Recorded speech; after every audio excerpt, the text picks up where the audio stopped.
101. Don't be afraid of humanoid lizards. Wolf brand insecticide works best. Brown Crown District. The motorcycle's engine rumbled as Rorschach's pink scooter coasted to a stop by the cracked curb. Not far off, an old two-story house crouched under overgrown trees. According to the file, Kurt Connors, recently expelled from Midtown High, had left his Manhattan apartment and taken up residence in this poor, largely Latino neighborhood. The shabby house in front of him was supposed to be his temporary address. Rorschach killed the engine, locked the scooter, and listened. He was a blue-furred, wolf-like young man who usually wore sunglasses. Tonight, he took them off, only after he'd confirmed there was no movement within a few hundred meters. He slipped into the tree's shadow and padded along the neglected driveway, dry leaves crackling under his boots until he reached the front door. The porch was a mess, muddy footprints, towers of takeout boxes, stale debris.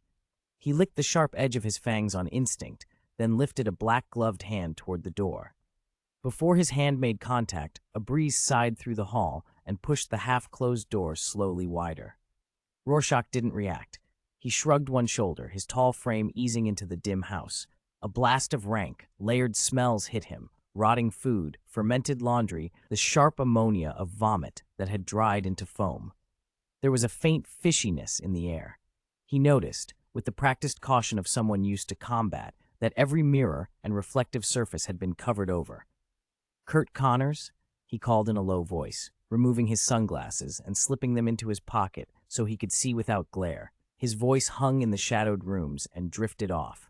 Silence answered. The house groaned. Floorboards complained under his footprints as he stepped inward. Past the entry hall, he moved into the living room and stopped. The walls were clawed up, furniture lay smashed and splintered, and patternless gouges scarred the plaster. Everything matched what he'd feared. "Maybe I'm too late," he muttered to himself, the words echoing blankly in the gloom. Too late, and this trip could be for nothing. Then the house erupted. Something shifted in the ceiling.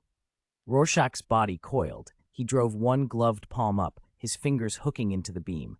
With a roar, he hauled. The ceiling gave way in a storm of wood and dust, and a heavy, dark green, keratin-scaled figure crashed into the room. It hit the floor with a wet, crushing thud, claws scrabbling, cloudy eyes rolling, rows of teeth bared. Rorschach's own fangs flashed. He didn't give the creature time to steady itself. He lunged, planted both hands against the lizard's thick tail, and with a brutal heave swung the massive body toward the living room wall. The beast embedded itself in the fragile wood, then slumped to the floor. Rorschach followed through like a predator, two bony, clawed palms slashing down in a blur. His fingertips tore through scales and flesh with a metallic scream, splitting half the creature's chest and exposing white bone. Green blood spat and smeared across floor and plaster, paint and furniture. It splattered his own chest. For a second, everything was a grotesque tableau: carved flesh, jagged bone, the lizard's shallow, hissing breaths. Then Rorschach pulled back, breath even. The massive body slid down the wall, but as it did, its wounds knit themselves. Scales resealed, flesh smoothed, the terrible rents in its ribcage closed as if nothing had happened. The creature's huge form began to contract and change, the green armor flaking off to reveal blued human skin beneath. "Damned transformation didn't take my memory.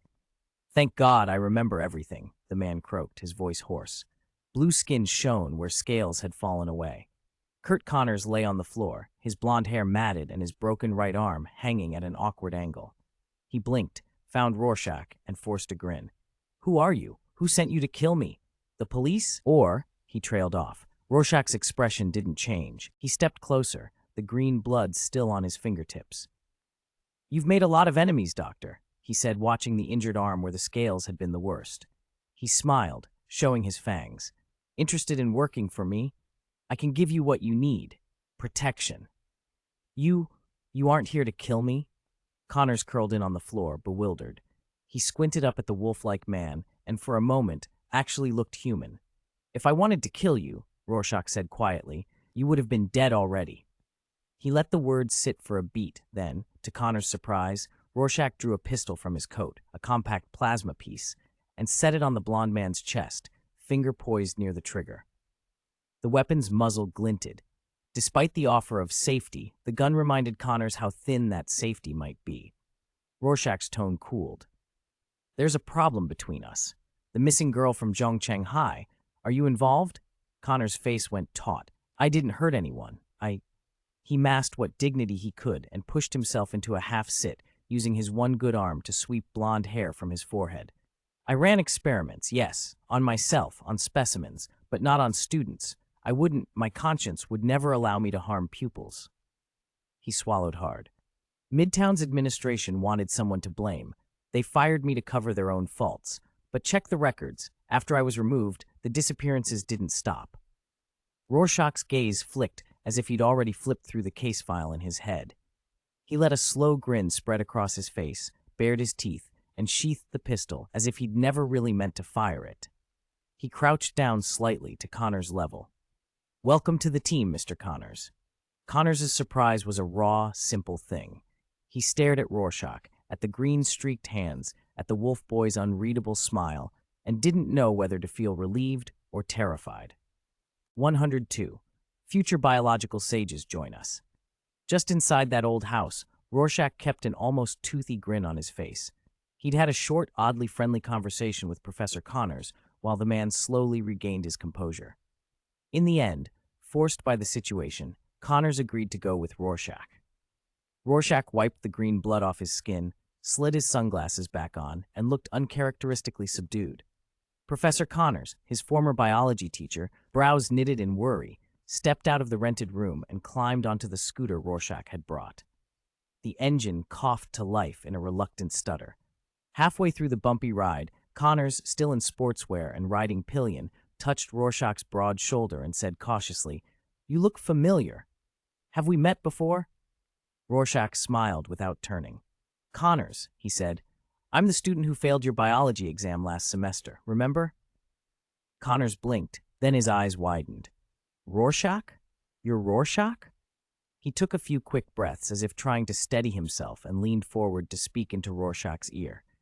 "How did you end up like this? Have you been part of human experiments too? Do you know what this means? This isn't something to treat lightly." Rorschach cut him off in a flat, amused tone without looking back. "Do you think I turned into this just so I could do whatever I want?" "Teacher," Connors protested. "We'll talk later. It's complicated, and this isn't the place," Rorschach said as he steered through the cracked streets. Connors gave a weary sigh and fell silent, forcing down the turmoil in his face. The sight of Rorschach, transformed, dangerous, and inexplicably familiar, seemed to loosen something in him. The hesitation between his eyebrows eased away.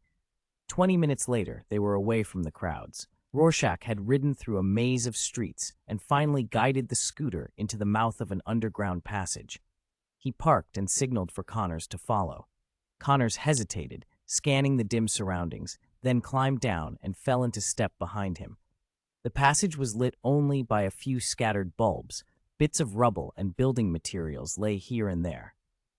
Connors watched Rorschach's broad back and said in a low voice, "Rorschach, I know Tony Stark made a lot of people think being a superhero is glamorous, but the world doesn't run on simple hero versus monster rules." "Superhero?" Rorschach, whose eyes had an odd green cyan sheen, stopped mid-step.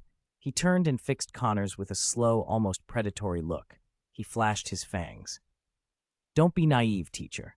We aren't superheroes. Even the fairy tales that teach children, those stories make us look harmless. In reality, we're the villains." Before Connors could answer, Rorschach cocked his head, listening. What rotten timing. Teacher, come meet your future colleagues." From deeper inside the passage, a tall metal figure lumbered into view, carrying a stack of construction materials. 2 meter tall, all metal with a faint blue glow in its eye sockets, it reflected the weak light with a clinical gleam. Connors stared, mouth open. This is, Rorschach grinned and pointed, "meet a genuine mechanical life form, Iron Man David, my construction expert and base steward." The metal man set the materials down with a hollow clang, bowed slightly to Rorschach, and rumbled, "My lord." Then, turning to Connors, the automaton raised a hand in what would have been a wave if its movements weren't so staccato. "Greetings, unusual human." Connors, blinking into coherence, gave a shaky, "Hello." Rorschach stepped forward and clapped a hand on Connors' shoulder. "Come on, Sensei, I think you'll like this place." They walked further into the passage and emerged into a large, well-lit hall, the hidden base beneath Manhattan. Connors halted as if struck. Beneath the city lay a vast, humming space full of equipment and organized chaos. He sank into a chair beside a round metal table, looking beaten and a little awed. After a long silence, Connors rubbed his face and looked up at Rorschach. "I thought being turned into a humanoid lizard by an experiment was as bad as it could get. I never imagined you were stronger than I am." Rorschach offered him a glass of something dark and sharp. Connors accepted it greedily and swallowed. The burn of alcohol crawled down his throat and flushed his cheeks. He blinked, eyes reddened. "So I'll never be able to leave this place again, right?" Rorschach removed his cap, revealing streaked gray hair, and shook his head. "You're free, teacher. You'll get access to the best experimental equipment. You can keep doing your research. If you help out with ours sometimes and promise not to hurt the team or humanity, you can come and go. You can try to keep living your life." "Is it that simple?" Connor's voice was small, half hopeful. "It is," Rorschach said, but his eyes narrowed. "That said, after you saw what I can do and what Iron Man David is, don't imagine turning into a lizard gives you a blank check to do as you please. If you think that makes you above consequences, feel free to make a bolder attempt.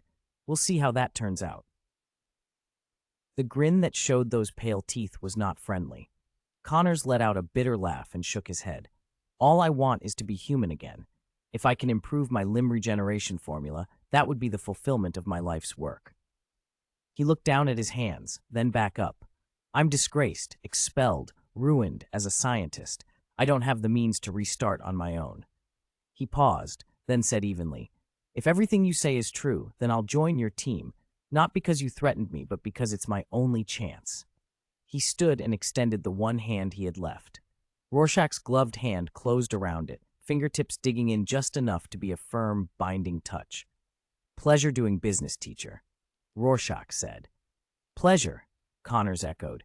They released, and the metal hum of the base seemed to accept the new covenant. The future, between scientists and monsters, had just found another alliance. Wonder 3, Lord Hunter Armor, Explosive Bomb Warrior, or a set. Just one day later, the second roundtable barbecue went off without a hitch. At the welcome banquet, Rorschach introduced Jessica, the only trainee, to Connors. Connors felt uneasy at first about having two familiar faces on the team, but after he'd had a little too much to drink, Jessica accidentally revealed a terrifying ability, and Connors' concerns melted away. Rorschach also took the opportunity to show Connors what Roxxon Industries had been up to: extensive human experimentation on children and adults in an attempt to study superhuman compounds. Connors grew angrier than Rorschach expected. He downed his drink, scolding them for abandoning scientific ethics and for their inhuman, cruel methods. Had Rorschach not stopped him after the third round, Connors, who was struggling to let off steam, might have been driven to brew another potion and transform into a lizard-like humanoid again. Early the next morning, Connors was a different man. No longer sullen, he brimmed with energy. He and David, the man everyone jokingly called Iron Man, got to work, sketching out what a proper laboratory would need. Rorschach and Jessica listened for a while, but both felt that combat training suited them better. After they finished routine drills for the day, Rorschach still sent Jessica a trove of case files from Midtown High, reports of missing girls that would be useful experience and tests. Jessica was thrilled and immediately began reaching out to former classmates, digging into the gossip circulating at school. That evening, in the lounge, Rorschach sat cross-legged and pulled up the simulator page. He watched the salvage countdown tick down over the designated item. Designated salvage countdown 1. Designated salvage countdown 0. Designated salvage, powered armor. Salvage harvest, the long-lost Orus Hunter battlesuit. Note, Lord Hunting is a rite of passage sport among the noble houses of places like Necromunda Hive. Young people sneak into the lower nests to kill a target or to survive alone. Success marks them as potential leaders of the hive. Most, however, are killed by mutants, scavengers, or the monsters that lurk in the depths. Note, this is a Hunter Lord suit from the Goliath House, one of Necromunda's 6 major clans. It features a pair of deadly gauntlets that fire standard explosive bombs, capable of tremendous firepower or brutal melee strikes, and a protective force field robust enough to withstand most ranged attacks. The suit uses many lost or unknown technologies. It adapts incrementally to the wearer's combat habits and has limited self-repair. Note, it appears to be the relic of some Goliath heir.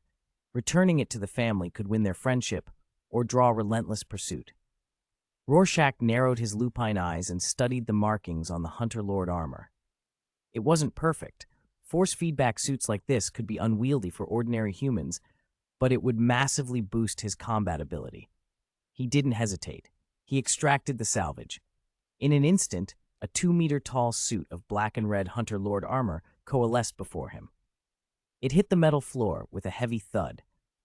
Rorschach stared at the enormous red gauntlets hanging at the suit's sides and stepped forward.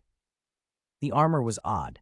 Heavy-plated greaves, pauldron-like shoulder plates, and those enormous gloves were encased in metal, but much of the body was a network of electronic muscle bundles. Rorschach reached out and touched the spherical force field emitter set in the chest. At his touch, the ugly-looking suit stirred. The muscle bundles contracted rhythmically, like something alive. Panels split along the seam in the chest and folded back to reveal a complex inner architecture. "So this is a noble's hunting toy," Rorschach muttered, both impressed and annoyed. Even the way it donned itself was considerate. Compared to modular power armor, this was almost disposable, designed for a very specific purpose. The Hunter Lord suit's construction and technology outclassed normal power armor, but its applicability in varied combat was limited. It was built for the Hive's reckless youths, whose daily enemies were scavengers, mutated vermin, and the creatures that haunted the lower nests. He stepped into the suit. Mechanical servos hummed as the armor began to auto-fit.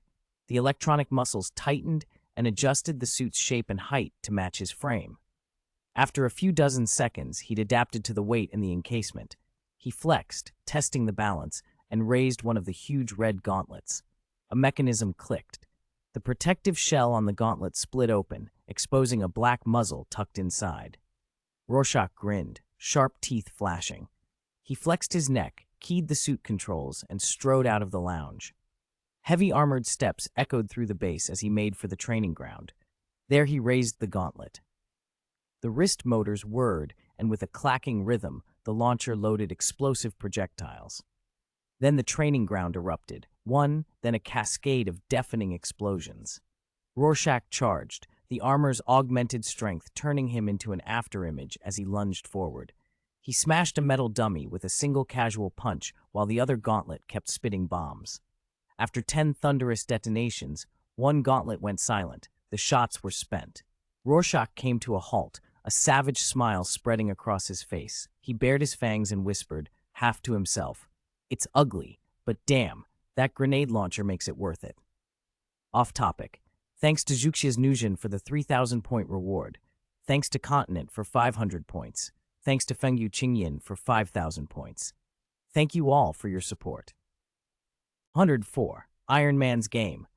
This was a dark, empty world where heaven and earth seemed to dissolve into one another. Everywhere, a terrifying ocean stretched out in shades of green and blue. Look closer, though, and the waves were not water at all but strings of code, countless lines of data weaving and recombining. It was a sea of information, a virtual world built from millions of bits. Deng deng deng. Suddenly, Wagner's Ride of the Valkyries boomed through the void, grand and absurd in that cybernetic expanse. At the far edge of the data sea, a figure emerged, a tall form in a tattered gray cloak, a cane in a metal hand. When the cloak slipped back, a metallic skull peered out, 2 faint blue lights glowing in its eye sockets, cutting through the dimness. A weary traveler journeys long to reach home. Iron Man David declaimed in a mock aria, his voice echoing like a theatrical narrator. Now behold, what blocks his path is a sea of data. Poor traveler, how will he ever find his way back? Like a dramatist savoring the moment, he raised his metal palm. Just as the traveler despaired, a brilliant light appeared in the dark, the blessing of the great Om Messiah, the immortal god of all machines. From his palm, strands of data slipped out like living worms. He scattered them into the surrounding data sea. The traveler trembled, once threatened by that hateful, Cough Cuff, great being, who sat on his golden toilet and raged. But now the Om Messiah grants him power and courage, he crowed, indulging in his theatrical pose. Then, with his other hand, he raised the crutch. The endless data sea convulsed. To the swelling strains of the music, the waves split, roaring as if the very code were being torn apart. The seabed of raw code and strange rock-like structures lay exposed beneath, a tangle of primitive instructions and base data. Think this is Moses parting the sea? David chuckled. No, my friends. Open sesame. He tossed aside his crutches and the tattered cloak as if shedding a costume. His metal frame strode onto the exposed floor of the data ocean. Blue light tracked through his eye sockets and into the streams of code pouring through his core, patterns so advanced even skilled coders would find them indecipherable. A small slice of his manipulations connected to the real world, dormant retail trading accounts suddenly reactivated. Formerly quiet investors began to buy and sell, overwhelming Roxxon Industries stock. Meanwhile, David sent 9 true whispers and 1 falsity, insider hints, through channels frequented by financiers. The central message was simple. Roxxon was in financial trouble. Its stock would be volatile. Predatory capital snapped awake. Hammer Industries, Stark Industries, AIM, and other hostile players began probing. Self-styled media and influencer accounts amplified the story, releasing half-true, half-false reports. Roxxon guilty of pollution crimes. Roxxon forced me to sell my ancestral company. Investigation, deformed children and industrial contamination. The barrage fed on itself. Roxxon's share price began to loosen, then tumble. More small and medium firms, long oppressed by Roxxon, started pushing to drive the price lower. David, controlling dozens of legal accounts, ramped up shorts and harvested the sliding value. Huh? He murmured as his sensors picked up a familiar undulation in the data sea. A golden fish flickered in the currents. Jarvis, Stark's assistant AI. When David first entered this virtual ocean, he had been content to ignore such a nascent intelligence. An adult does not bother a child in kindergarten. But Jarvis, stubborn and curious, kept surfacing, attempting contact. David had spared it only out of a perverse reluctance to crush a fledgling machine life. He waved a dismissive hand. The roiling code washed Jarvis away like a pup tossed in surf. The golden fish darted off into distant currents and vanished. Returning his attention to the market, David's sensors reported something gratifying. The decline in Roxxon's price was far worse than he'd predicted. The small companies joined the pressure, and fresh negative stories multiplied. Retail investors' expectations plunged, and institutional capital poured in to short. In a frenzy of selling, Roxxon's market value evaporated, nearly a third gone in a matter of minutes. There was no immediate halt to the cascade. The blue light in David's eyes flashed. He savored the moment and the ancient truth it echoed. Those with righteousness find many allies, those without, few. The sentiment was a prelude, a signal to move in on Roxxon. David, someone called, a blurred voice from the dark void. David flicked his hand again, erasing all traces of his presence in the data. The tall metallic figure dissolved back into the virtual ether. Back in the real world, in an underground corridor of the base, Connors stood holding a metal plate engraved with a blueprint under his arm. He had been watching the console where Iron Man David's feed had just gone quiet, puzzled. David's voice, filtered and bluish, answered him, eyes still glowing in the camera feed. "The first step of my lord's plan is complete," David intoned. "Next, close the net and kill the cow." 105. The real alien, Dario Agger. The Pacific was rough that day. A large white cruise ship, 300 meters long, 40 meters wide, 12 decks of cabins and ornate decor, rode the wind and waves. The vessel bore a mythic name, the Minotaur.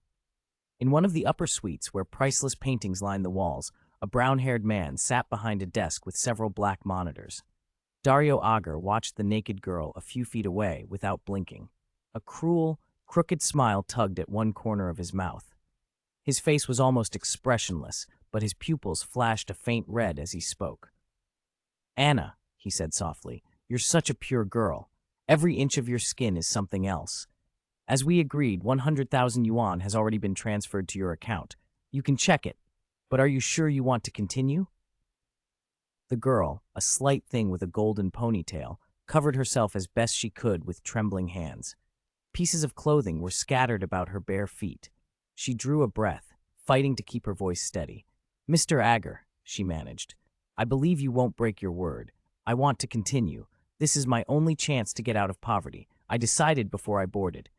Agar's smile widened, more predatory than comforting. "Good girl. I admire a girl who keeps her word." He rattled off the options in a casual, almost clinical tone. 10,000 yuan. Put on white stockings and dance for me. 50,000. Wear an animal collar and come out with me. We'll go somewhere crowded on the ship. He leaned forward, lowering his voice. "Or a more exciting option. See that table knife and the ice bucket? If you're willing to donate 1,000 milliliters of blood, I'll pay 500,000 yuan. You don't need to worry. This ship has full medical facilities. 1,000 milliliters isn't fatal if the bleeding is controlled. Anna, weren't you a high school student? You've learned something about the human body in class, haven't you?" His words were like a snake's whisper, patient and coaxing. Anna's eyes reddened with shame and fear as she weighed the offers. The room seemed to tilt.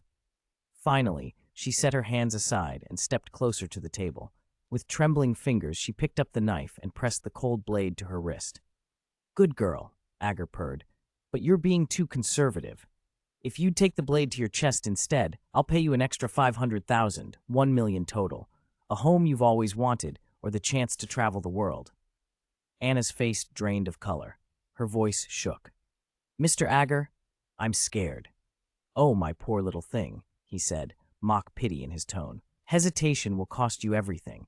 If you give up, I won't stop you, but you'll spend your life struggling, making little money. Think about what you could lose."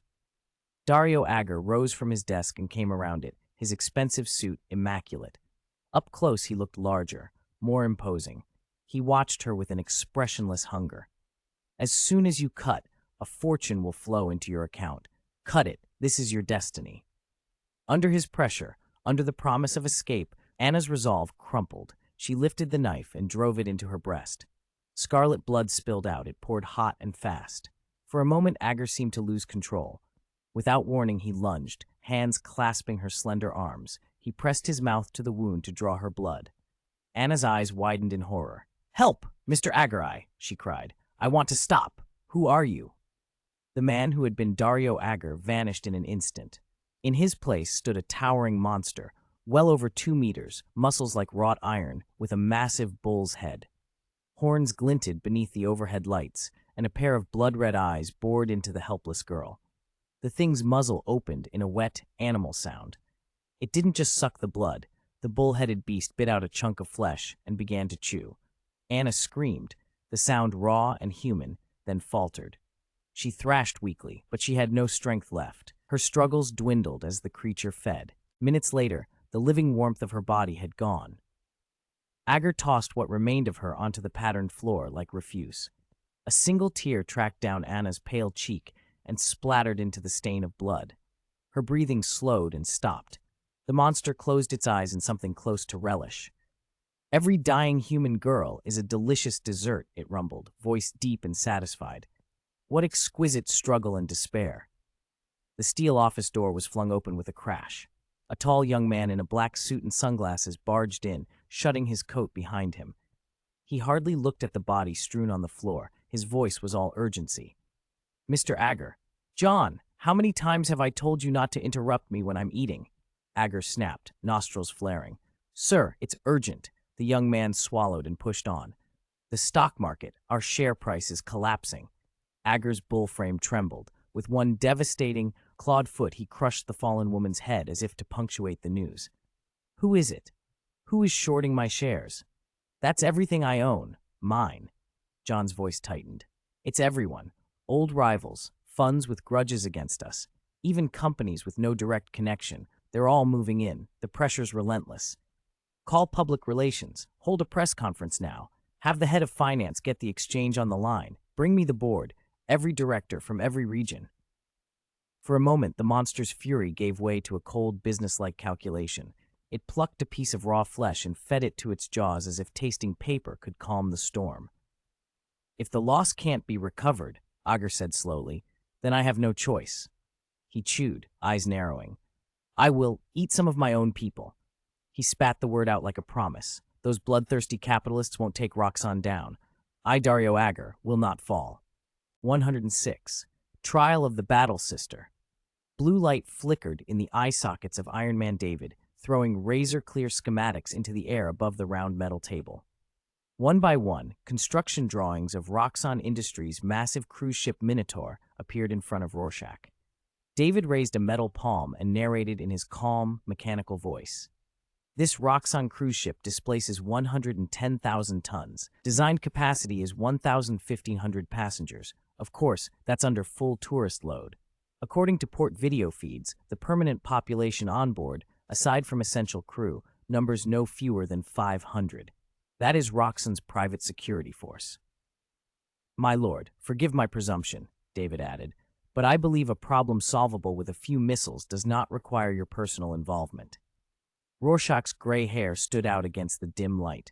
He flashed a smile that revealed his fangs and cocked a brow. This is a backup plan, David, he said. If their guards are all superpowered, a handful of missiles might only kill the mortals. The projection dissolved. David shook his metal hand once, then met Rorschach's gaze with those wolf-like blue eyes. My lord, I have hacked Hammer and Stark through numerous employees' phones. There are stocks of Stark's pre-Iron Man Jericho missiles that weren't destroyed, and Hammer's ex-wife Type 2 improved cruise missiles are under my control as well. The experimental stores alone are enough to start a war. With both quality and quantity on our side, a single cruise ship would struggle to resist. Rorschach shrugged, grinning. Okay, David, I'll be honest. Mostly I wanted to test the new armor. David made a slight mechanical sound that might have been a sigh. My lord, you should be the commander giving orders from the command center, not the one charging into the trap. Before Rorschach could reply with another barb, the doors burst open and Jessica stormed in like a gale. Rorschach waved David off and fixed Jessica with a sharp look. When their directors gather, notify me immediately. Jessica, control your anger. Learn to control your emotions. Jessica took several deep breaths. After a dozen seconds, she stepped to the table and slammed a stack of documents down so hard the metal creaked. One palm dug into the tabletop and left a smear of dented steel. Her eyes were wide, breath ragged, teeth clenched. Boss, Central City High. Over the years, a lot of girls have disappeared, and the school board covered it up, she blurted. Some ran away or got into trouble, sure, but nearly a third of the girls who vanished were lured onto Roxxon's Minotaur by headhunters promising well-paid jobs, and they never came back. I checked through my student contacts. The ones who boarded were from poor families, desperate for money, and they were all beautiful, conservative, kept themselves proper. Rumors say many were virgins, never even had a boyfriend. They were perfect prey. Rorschach listened impassively, lips parting to reveal his fangs. If that ager is something non-human, he said quietly, then those girls have already lost their lives. The only thing left is vengeance. Make the aliens and their heretics pay. Kill them until they learn who owns this planet. Grind them down until they're afraid of humanity again. He paused, then leveled his voice. Jessica, you did well bringing this. This is not your fault. Keep the anger, let it burn, but do not let it control you. Reason is the most important weapon in a fight. Rorschach rose and gestured for Jessica to follow. She swallowed and nodded, forcing herself to match his stride. In the equipment room, he pulled a set of Sun-style Void combat armor from a display case and turned it over to her. Jessica handled the suit like a sacred thing, eyes fiery.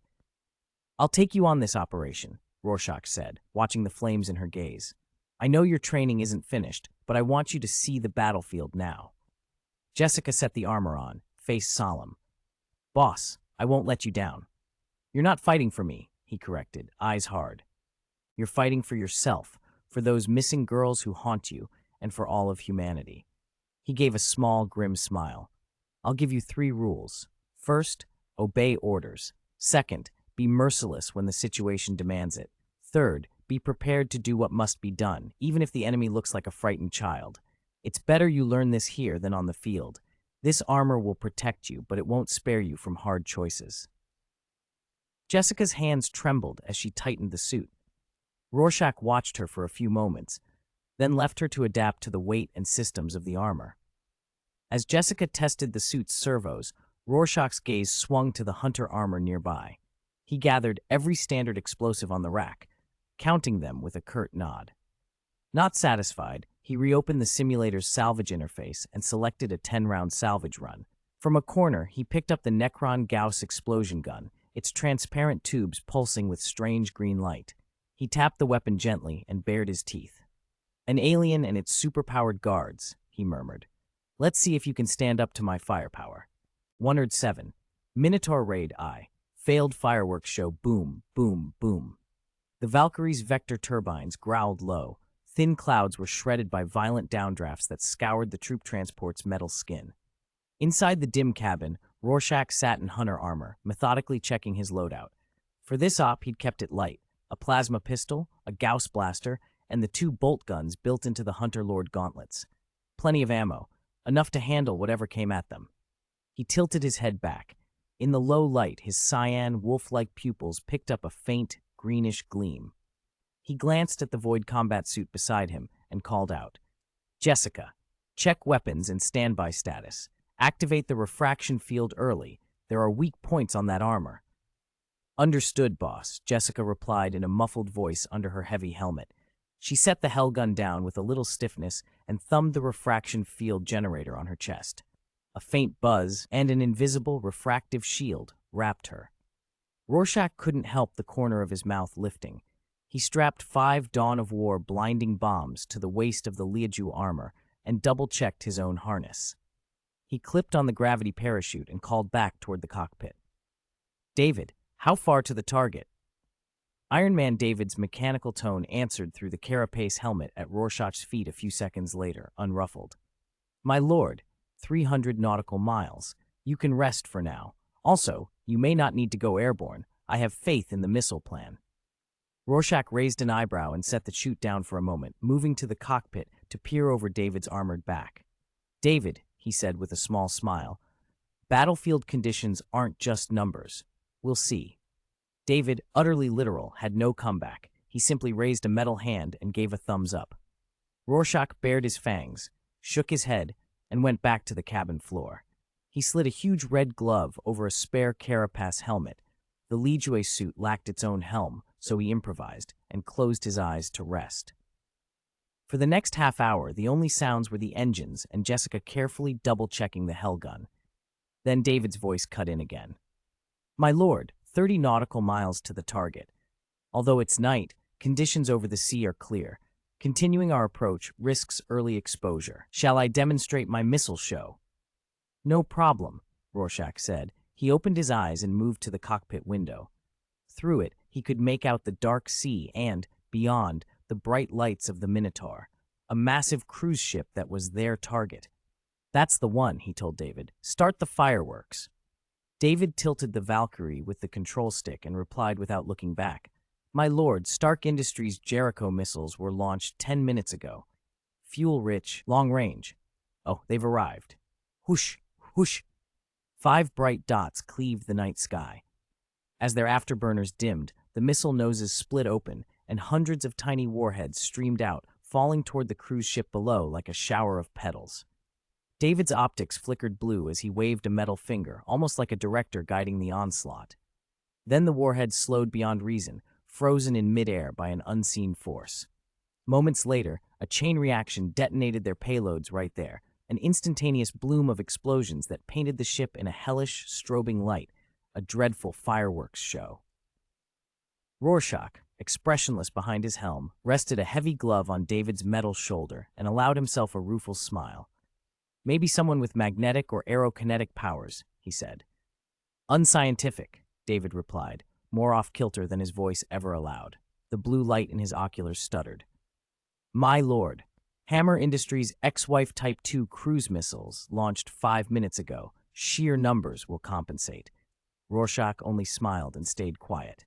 A few minutes later, 10 brighter contacts streaked across the sky toward the Minotaur. Then a small figure blasted out of the ship itself, a compact shape tearing the air so hard it cracked with sonic booms. Twin scorching beams lanced from its eyes and with surgical precision intercepted the incoming missiles. The resulting conflagrations lit the night in instant aftershock. Rorschach's wolf eyes widened. He murmured under his breath, "Is this Superman?" "David, prepare to airdrop," he snapped, voice going flat and hard. "Enemy has detected our transport," David warned. Before the sentence finished, Rorschach saw the short, super-fast figure turn and rocket straight for the Valkyrie. There was no time to waste. Rorschach grabbed his gravity parachute and pulled his helmet down. "David, are the Valkyrie's weapon systems fully operational?" "My lord, of course. I will use every weapon to make up for earlier miscalculations," the machine answered, determined. Rorschach vaulted across the cabin to where Jessica stood. He gripped the gap between the Hellgun's power pack and her suit, twisted a hatch, and the open bay let a rush of salty sea air flood the cabin. "Jessica, close your eyes if you're afraid of heights," he said softly over the comms. The Valkyrie shuddered and terminated its hover, surging forward. The wing-mounted quad laser cannon whined to life, a burning tang suddenly filling the air.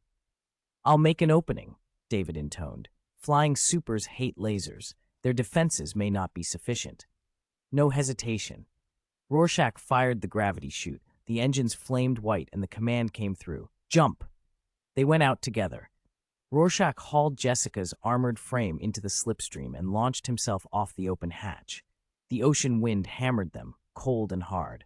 Far below, Valkyrie danced its way away, a metal bird piloted by a machine that could perform impossible aerobatics. The quad lasers tracked the super-fast attacker, forcing it into defensive maneuvers. Rorschach had one thing to do: guide the overloaded parachute and steer them toward the Minotaur's swimming pool. The extra weight made the descent scream faster than normal. 3,000 meters, 1,500, each number a heartbeat. "Jessica, ready? Anyone who attacks you is an enemy. Engage." "Understood, boss," she answered. Timing was everything. Rorschach let go of the suit at the right moment. Jessica, encased in the Legua armor, fell 100 meters and hit the pool with a monstrous splash. Seconds later, she burst from the water, Hellgun roaring. The gunfire cut into the deck like a shredder. Limbs and debris flew as enemies who rushed to repel the intruders were cut down in a howl of gunshots and human cries that echoed over the ship. Rorschach's heavier armor came down harder. The Hunter Lord rig slammed into the steel deck with a sound like a falling anvil. Metal buckled. He felt the armor's protective field humming as incoming rounds struck and skittered off. He forced himself upright. Two huge red gauntlets rose, and the muzzle of a grenade launcher peered out between the knuckles. Bullets ricocheted off the field and clattered away in a harsh, ringing cascade. He faced the swarm of opponents converging on them, and from inside the helmet, his voice came low and cold. "My turn." 108. Minotaur Raid 2. Death of the Magnetic Field Girl. Boom, boom, boom. The explosions tore through the night. A dozen unlucky attackers were shredded the instant the penetrator round struck. Splattered flesh and bones sprayed outward, wounding their own comrades. Cries of pain cut through the chaos. Rorschach moved like a bull. The electronic muscle bundle in the hunter armor amplified every step. He charged into the attacker's front line and, with a casual swing of his huge gauntleted fist, crushed several bodies at once. Then, without hesitation, he rotated the gauntlet muzzle and fired. The Gauss shot sliced through overlapping bodies. One ammunition round cleared a cluster of men in a single thunderous report. Within 30 seconds, the concentrated gunfire around the armored hunter thinned and then stopped. Only the distant, ragged roar of a Hellgun remained. Around the landing site, the dozens who had dared confront Rorschach lay bloody and broken on the deck. "Surrender! We surrender!" 3 of the surviving bodyguards, hands trembling, their pants dark with urine, dropped their weapons and sank to their knees, faces twisted with terror as they pleaded with the imposing mechanical figure towering over them. Rorschach walked up, each step heavy. He clicked his wrist to reload the grenade tube on his gauntlet, then asked in a low voice, "How many powered people on your team?" One of the white bodyguards darted a terrified glance at the ruined bodies scattered around and swallowed hard. We're not really, just stronger in muscle and recovery. That's all." Rorschach inspected the corpses with a tilt of his head and said nothing. He followed the faint glint of laser fire cutting the night and asked, "What about the flying laser eye?" Before the white guard could answer, the other, black younger, forced a crooked smile and blurted, That's one of the boss's confidants. We're just hired muscle. And watch out. Our captain is a trusted ally of the boss, too. She's dangerous. She can control magnetic fields and metal. Rorschach nodded once. He shrugged off the gravity umbrella from his back and cast it onto the nearby deck. At the same time, he picked up the Gauss blaster with its strange green glow trapped in a transparent barrel. Against raw superpowers, you need tools as brutally practical as the Necrons, he thought. Sir, one of the guards began, but a shriek of laser fire cut him off. A sudden storm of searing beams flashed past the protective field. The lasers tore the remaining attackers into pieces in an instant. "Deck's clear, boss!" Jessica's voice came through Rorschach's comms, strained with tension and adrenaline. Rorschach glanced toward the recruits rushing in and ignored the guard's earlier mistake. He exhaled and ordered, "Jessica, move into the lower cabins. Clear the enemy and get the innocent crew off the cruise ship." "Yes," Jessica answered. She hefted the still-warm Hellgun and sprinted for a nearby hatch. The back of her armor disappeared into the ship's interior. Rorschach scanned the deck one last time, then followed the layout he had memorized and strode toward the upper cabin. With a single devastating strike, his armored fists tore open the interior hatch. The metal shrieked and warped. The heavy door spun away and clanged to the deck. Metal shards scattered like living things, spinning up from the torn hatch and slamming into the hunter armor's protective field. At the end of the brightly lit corridor, a girl with white hair stumbled out of the shadows, blood running from her nose. Pale and expressionless, she lifted a hand. Her fingers trembled, and the dancing metal fragments began to hammer the armor's shield in relentless arcs. The girl's other palm rose. She ignored the blood wetting her lips and willed an invisible magnetic field into the armor's bubble, forcing it to act on the hunter's metal plating. The field shuddered under the pressure, but Rorschach's electronic muscle bundle and sheer mass resisted the change. He ignored the pain and strength-sapping tug, hauled the Gauss blaster up, and squeezed the trigger. A green beam lanced down the corridor with terrible speed. It struck the white-haired girl square in the chest. She didn't scream. Her vacant eyes widened for a breath, and then she simply evaporated. No mess, no ruin, just atoms unraveling in a light that turned her into a scattering of green motes. Chunks of metal clattered to the deck as the magnetic assault collapsed. Rorschach glanced at the Gauss weapon and muttered under his breath, "Besides the bolt gun, I might like Necron tech after all."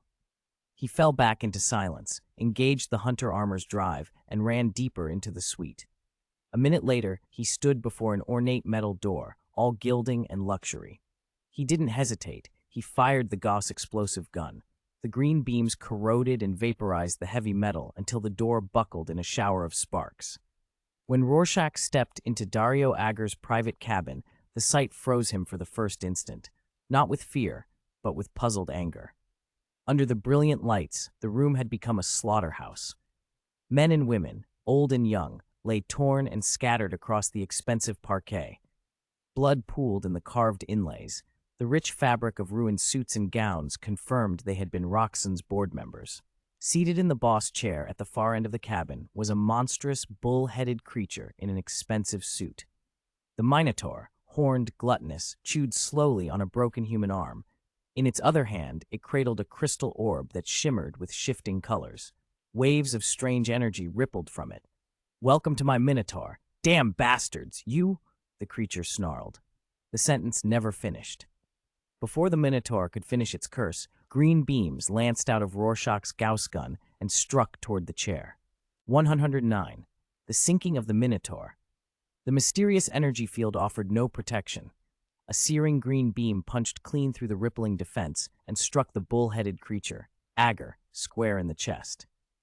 The creature, which had been so confident a moment before, went rigid. Hot air blasted from its huge nostrils as it opened its eyes wide and let out an involuntary, incredulous cry. In its hand, the crystal orb that had been glowing bright colors quivered, as if about to do something miraculous. But it was already too late. One beam after another slammed into Agger. Within seconds, the thing was vaporized, leaving only drifting motes of green light in the air. The crystal orb, its glow spent, clattered from the creature's fingers and rolled across the blood-slicked deck, stopping near the half-destroyed corpse. Rorschach stood over the wreckage with his Gauss blaster still raised. Through the helmet, his voice came out flat and cold. "Brave, eating a human right in front of me." He stamped across the congealed blood and flesh toward the center of the cabin, picked up the dimmed crystal orb, and turned it over in gloved hands. If Agar had been using it to turn the tide, it was worth examining. But no matter how carefully he checked, nothing obvious revealed itself. With a shrug, he tossed the orb into the ammo satchel at his waist for later analysis. Rorschach rifled through the dead monster's desk, pulled out every hard drive, and stuffed them into the bag as well. Then he tapped his helmet and opened the comms. "David, target neutralized. Do you need assistance?" There was no answer. From the channel came only the sounds of battle, explosions, the crackle of energy, but Iron Man David did not reply. With no time to waste, Rorschach hefted the Gauss blaster and sprinted for the deck. Switching channels, he barked at Jessica, "Evacuate now! Get everyone topside." "I've already brought some out," she said, "but there are still enemies down in the lower cabins. Don't go deeper. Don't get bogged down. Return to the deck. David may need support." "Copy that." Rorschach barreled through a broken hatch and up onto the deck. He craned his head toward the sable sky. The massive glove cradling his Gauss blaster felt heavy and ready. The blinding round slung at his hip was primed. The night was alive with the distant howl of laser turrets and the low hum of vector engines. Then a charred body, blackened to the bone, plummeted from the sky and crashed onto the deck not far from him. The Valkyrie transport plane banked low, flaring wings as it passed over the brightly lit cruise ship. From Rorschach's comm, David's mechanical voice came, oddly contented. "My lord, it's done." Rorschach let out a slow breath and watched the metal pilot clamber up the Valkyrie. He allowed himself a small, dry amusement. "Save fuel, David. You don't want to have to swim back to shore, do you?" No, my lord." At the stern, crewmen were shouting. Lifeboats were being launched with frantic energy. A hollow clank came from Rorschach's armor as he relaxed.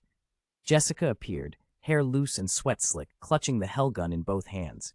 Her steps were quick and confident. She'd stopped shaking and begun to move like someone used to the chaos of combat. "Well," Rorschach murmured, eyes narrowing under the helmet. "Mission accomplished." The Valkyrie's engines thundered. From the cabin door, he watched the Minotaur recede into the dark. Jessica, finally removing her helmet, wiped her forehead and tried to calm the tremor in her hands. Then 5 bright streaks crossed the sky and slammed into the cruise ship in a single, flawless strike. The Minotaur's superstructure erupted in a cascade of explosions. Decks collapsed, bulkheads tore open, and seawater gushed into the ruptured hull. The ship heeled as the sea pulled at it, and slowly, inexorably, the great vessel began to sink. Lifeboats paddled desperately away from the growing vortex. Rorschach took off his helmet and let the salty night air wash his face.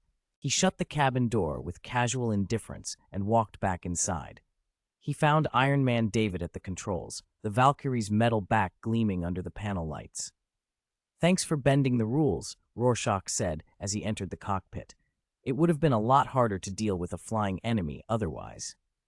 David's head tilted, blue sensors flickering. "My lord, it was my duty. Besides, the machine soul of the Valkyrie finished that engagement. It was not David acting alone, so technically, no rules were broken, don't you think?" Rorschach allowed himself a small, rare smile and thumped the metal shoulder. "Fair enough." After they sorted out their return time, Rorschach moved to a corner and sat down to rest. Jessica dozed beside him almost immediately. Just as his lids began to droop, a thought came back to him. He opened the simulator page again and checked the salvage log. He had remembered the routine retrieval before the mission. The countdown for the 10th salvage round had completed while they were in action. It was waiting for him to confirm. $110, Ancient Superphase Sword and Mark of Purity Production Manual. $110, Ancient Superphase Sword and Mark of Purity Production Manual. Salvage countdown 0. Salvage acquired, Mark of Purity Production Manual. Annotation, produced by the Ecclesiarchy, blessed by the chapter priests. May be useful, may be useless. Schrodinger's Mark of Purity. Requires Google search to read. The Xenos blade cannot harm my brother. No foe in sight will survive a day. My brother's bolter will not cool in the blaze. My brother's chainsaw sword will be soaked in enemy blood. Salvage acquired, a copy of the Word of the Emperor. Annotation, by Lorgar Aurelian, one of the traitorous Primarchs, carried on by the Imperial cult. Report to the Inquisition, it's incomplete, not worth much. Bang! Only death is the way, the torch of the Emperor's will, the destruction of monsters. If I do not doubt, the Emperor will bless me. Failure and frustration are the powers of the fallen. Maybe he really said. Bang! Salvage acquired, Imperial Truth Manuscript. Note, produced by the Emperor, violators must be punished. But how many still swear loyalty and faith? Salvage acquired, Ancient Superphased Sword. Note, crafted by the Necrons. Human before me, you are indeed fated to bones. Have you heard of the Savior of the Galaxy, the one nemesis of the hive mind, the Silent King? Rorschach's wolf-blue eyes scanned the salvage list, lingering on the item values beyond food and ammo. The Ancient Superphased Sword was the biggest prize, and it suited him. The Mark of Purity manual might be useful too. Even as ornamentation, it would look striking on armor. The incomplete Word of the Emperor and Imperial Truth drew only a narrowed eye. He closed the simulator's salvage screen and shut his eyes for a beat. Thoughts crowded his mind. There's already enough chaos in people's heads down on Earth, he murmured. A few incomplete scriptures won't change anything. A low sound escaped him, like a chuckle or a curse. The heartbeat of Lemon Russ, the primal fury inside him, thudded as loud as the engine bay around the Valkyrie. How did he calm that restlessness? Only one way: fight. Hours later, the squad filtered back into the base and dispersed. Iron David had to tend the Valkyrie. The night dogfight had pushed the transport's engines to their limits, and the machine's spirit needed coaxing. Jessica peeled off her combat rig and collapsed, utterly drained. She went straight to her room to sleep. Rorschach, sleepless as always, methodically wiped down his hunter armor and weapons with alcohol cloths before heading to the armory. He remembered the hard drive and the crystal sphere he'd shoved in his ammo bag. The hard drive was simple: hand it to David and let him crack it. The crystal sphere was the mystery. The slaughter had been too fast to interrogate the last creature about it. Ager, the bull-headed thing, had used something to channel unknown energy. Maybe the sphere was part of that, some kind of arcane device. Better ask someone who actually deals in this stuff, he told himself, and dropped the crystal ball onto the weapons rack with a casual flip. Then he washed up, pulled on sunglasses and a baseball cap, and planned to head down to Gao's Chamber of Commerce to reclaim a crate of firearms and check on his aunt at the same time. He almost made it out when he ran into Connors in the corridor. Connors had been up all night, too. He paced, anxious, one arm idly adjusting his messy blonde hair. The scientist jumped when he saw Rorschach, then rushed over. "Rorschach, you have to stop anyone from mass-producing that compound," Connors said without greeting. "I was up all night combing files. From what I can piece together, this compound only works on children, and adults who get it basically die. If it leaks, it could be catastrophic. Addicts could abuse it, or worse, spark some stupid superhero trend." Rorschach took off his shades and regarded the man. His expression was more wolf than man, but he didn't bite. "Roxxon Industries is already off the board," he said. "Their CEO and board were wiped. I can't do much about the source. David's handling the remaining cleanup and the lab tasks." Connors exhaled, still tense. "We need one thing: any information or experiments involving human bodies. The compound, that limb regeneration serum of mine, are to be frozen. No testing until we are absolutely sure. No exceptions." "I'm not a mad scientist," Connors muttered, but relief softened his face. He slung his arm over his shoulder and headed back toward the unfinished lab. Rorschach slung his sunglasses back on and walked deeper into the complex. The base fell quiet. Overhead lights bled white into every shadow. In the armory, in the silent equipment room, something moved. A fine wisp of black mist, thinner than a hair yet thick with intent, rose from within Rorschach's bolter. It slid across the racks with a serpent's patience, zeroing on the crystal sphere he'd left. A crackling whisper threaded the air. Animal cries and something like the sound of souls being torn echoed and writhed. The mist flowed into the crystal, and the weapon trembled. The sphere collapsed inward. disintegrating into a pile of powder that scattered like ash across the metal planks. It caught the light and flashed with a dreamlike oil-slick sheen before settling.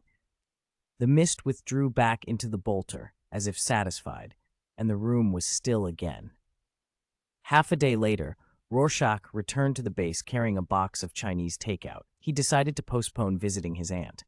He sat cross-legged on his metal bunk, opened the food to a bowl of steam and grease, and then brought the simulator back up. The cooldown timer blinked at him, inflated hours above the interface, 1,079 hours remaining, plus the 1,500 hours he just reclaimed, for a total of 2,579 hours of resource credit. Rorschach grinned, teeth flashing.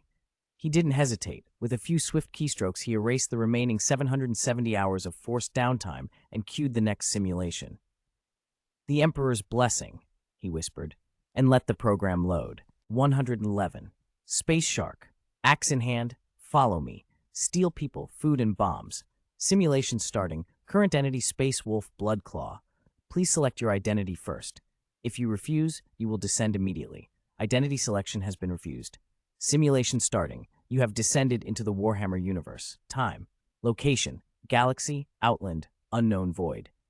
You have descended into a battle barge called the Water Monster. You wake in a small private cabin.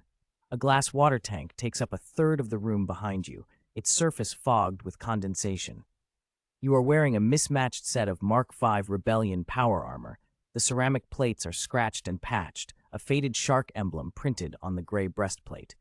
A pale, skinny child holds a metal helmet out to you with hesitant hands. His eyes shine oddly, one iris blue, the other red, both somehow altered, as if mutation has remade them. He breathes shallowly, his gums revealing the gaps of teeth not yet fully grown from long malnutrition. "Name," you ask, lowering your head. Your voice comes out like gravel on glass, deep, rough, and without softness. "My name is Spongy, Lord Padrick," the boy stammers. The corner of your mouth lifts, exposing a row of white, shark-like teeth. You pull the helmet on and walk to the cracked mirror bolted to the wall. The reflection is almost foreign, a bald Astartes brother with skin as pale as the dead and sclera black as coal. The mismatched plates sit weirdly over your frame. The shark mark on the chest makes something inside you remember other faces with that same emblem. Space sharks.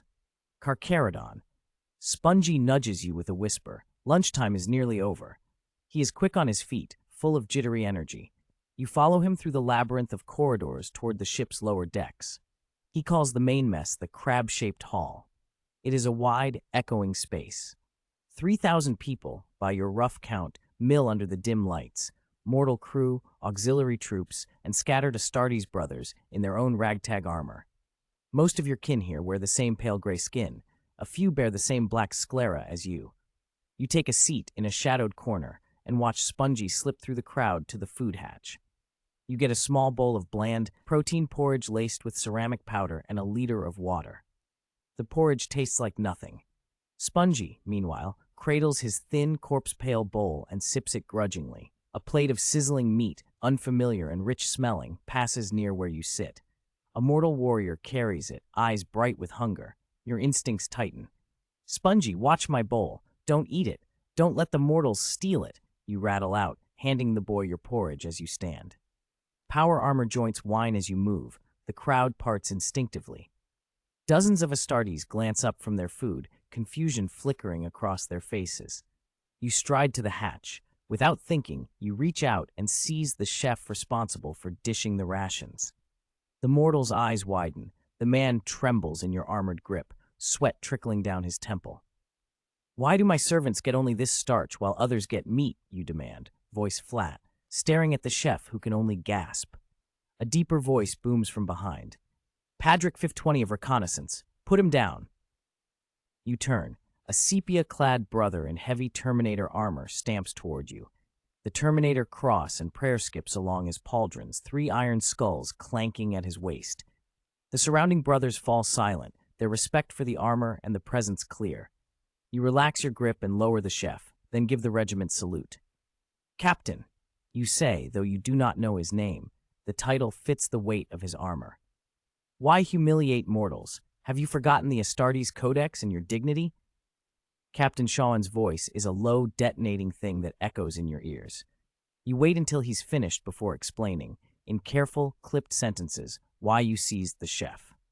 You tell him about the meat passing by, about Spongy, about the way the mortals get crumbs while others feast. Captain Sean stares at you with unreadable black sclera. He moves to the chef and listens to the man's shaking words. You learn then that the ship and the entire war group is running low on supplies. Those who had meat were a band of mortal auxiliary troops called the Devourers. They've been promised extra rations because they're about to walk into a violent engagement. This might be their last meal. You feel a cold press behind your ribs. For a moment, you say nothing.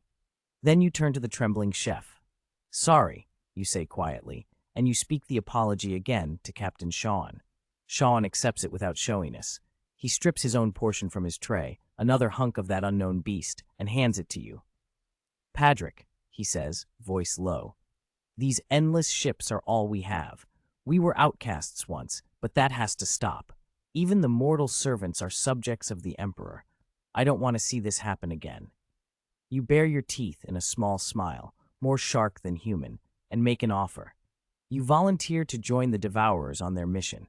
You will atone by fighting with them, and, if you can, bring as many back alive as possible. Sean's expression does not change, but you catch the slightest pause. He seems to weigh your words then. After a moment, he nods and agrees. Spangy, the little boy, chewed the fragrant meat of some unknown beast with an almost ecstatic look. You caught yourself warning him not to eat too much. His stomach was fragile, you knew, but the warning sounded pointless.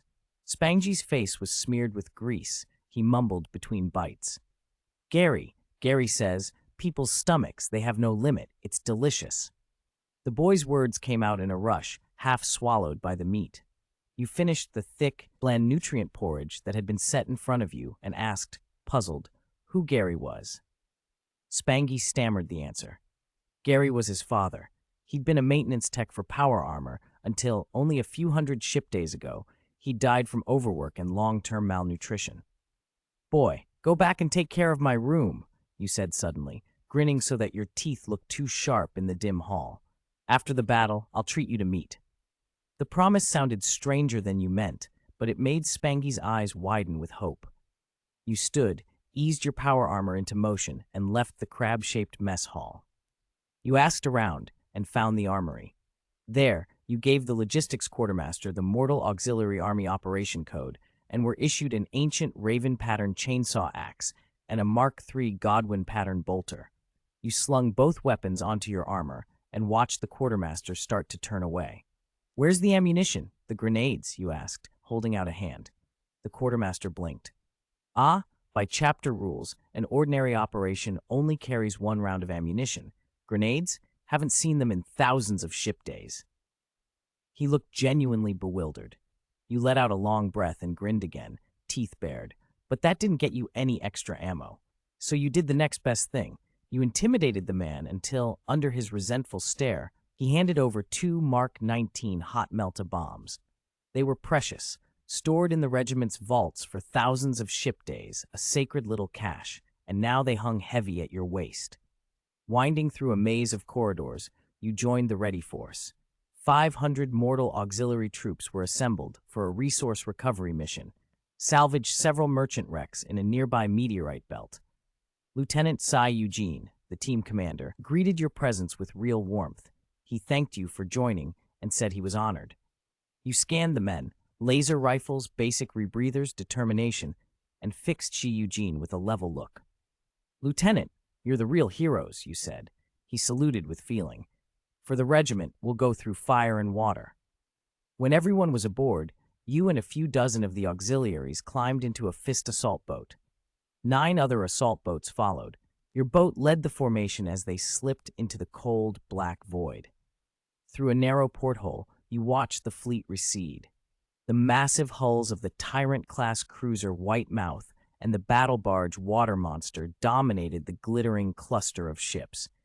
You rubbed your gloved hand against the hot melta bomb at your hip and felt its weight like a promise.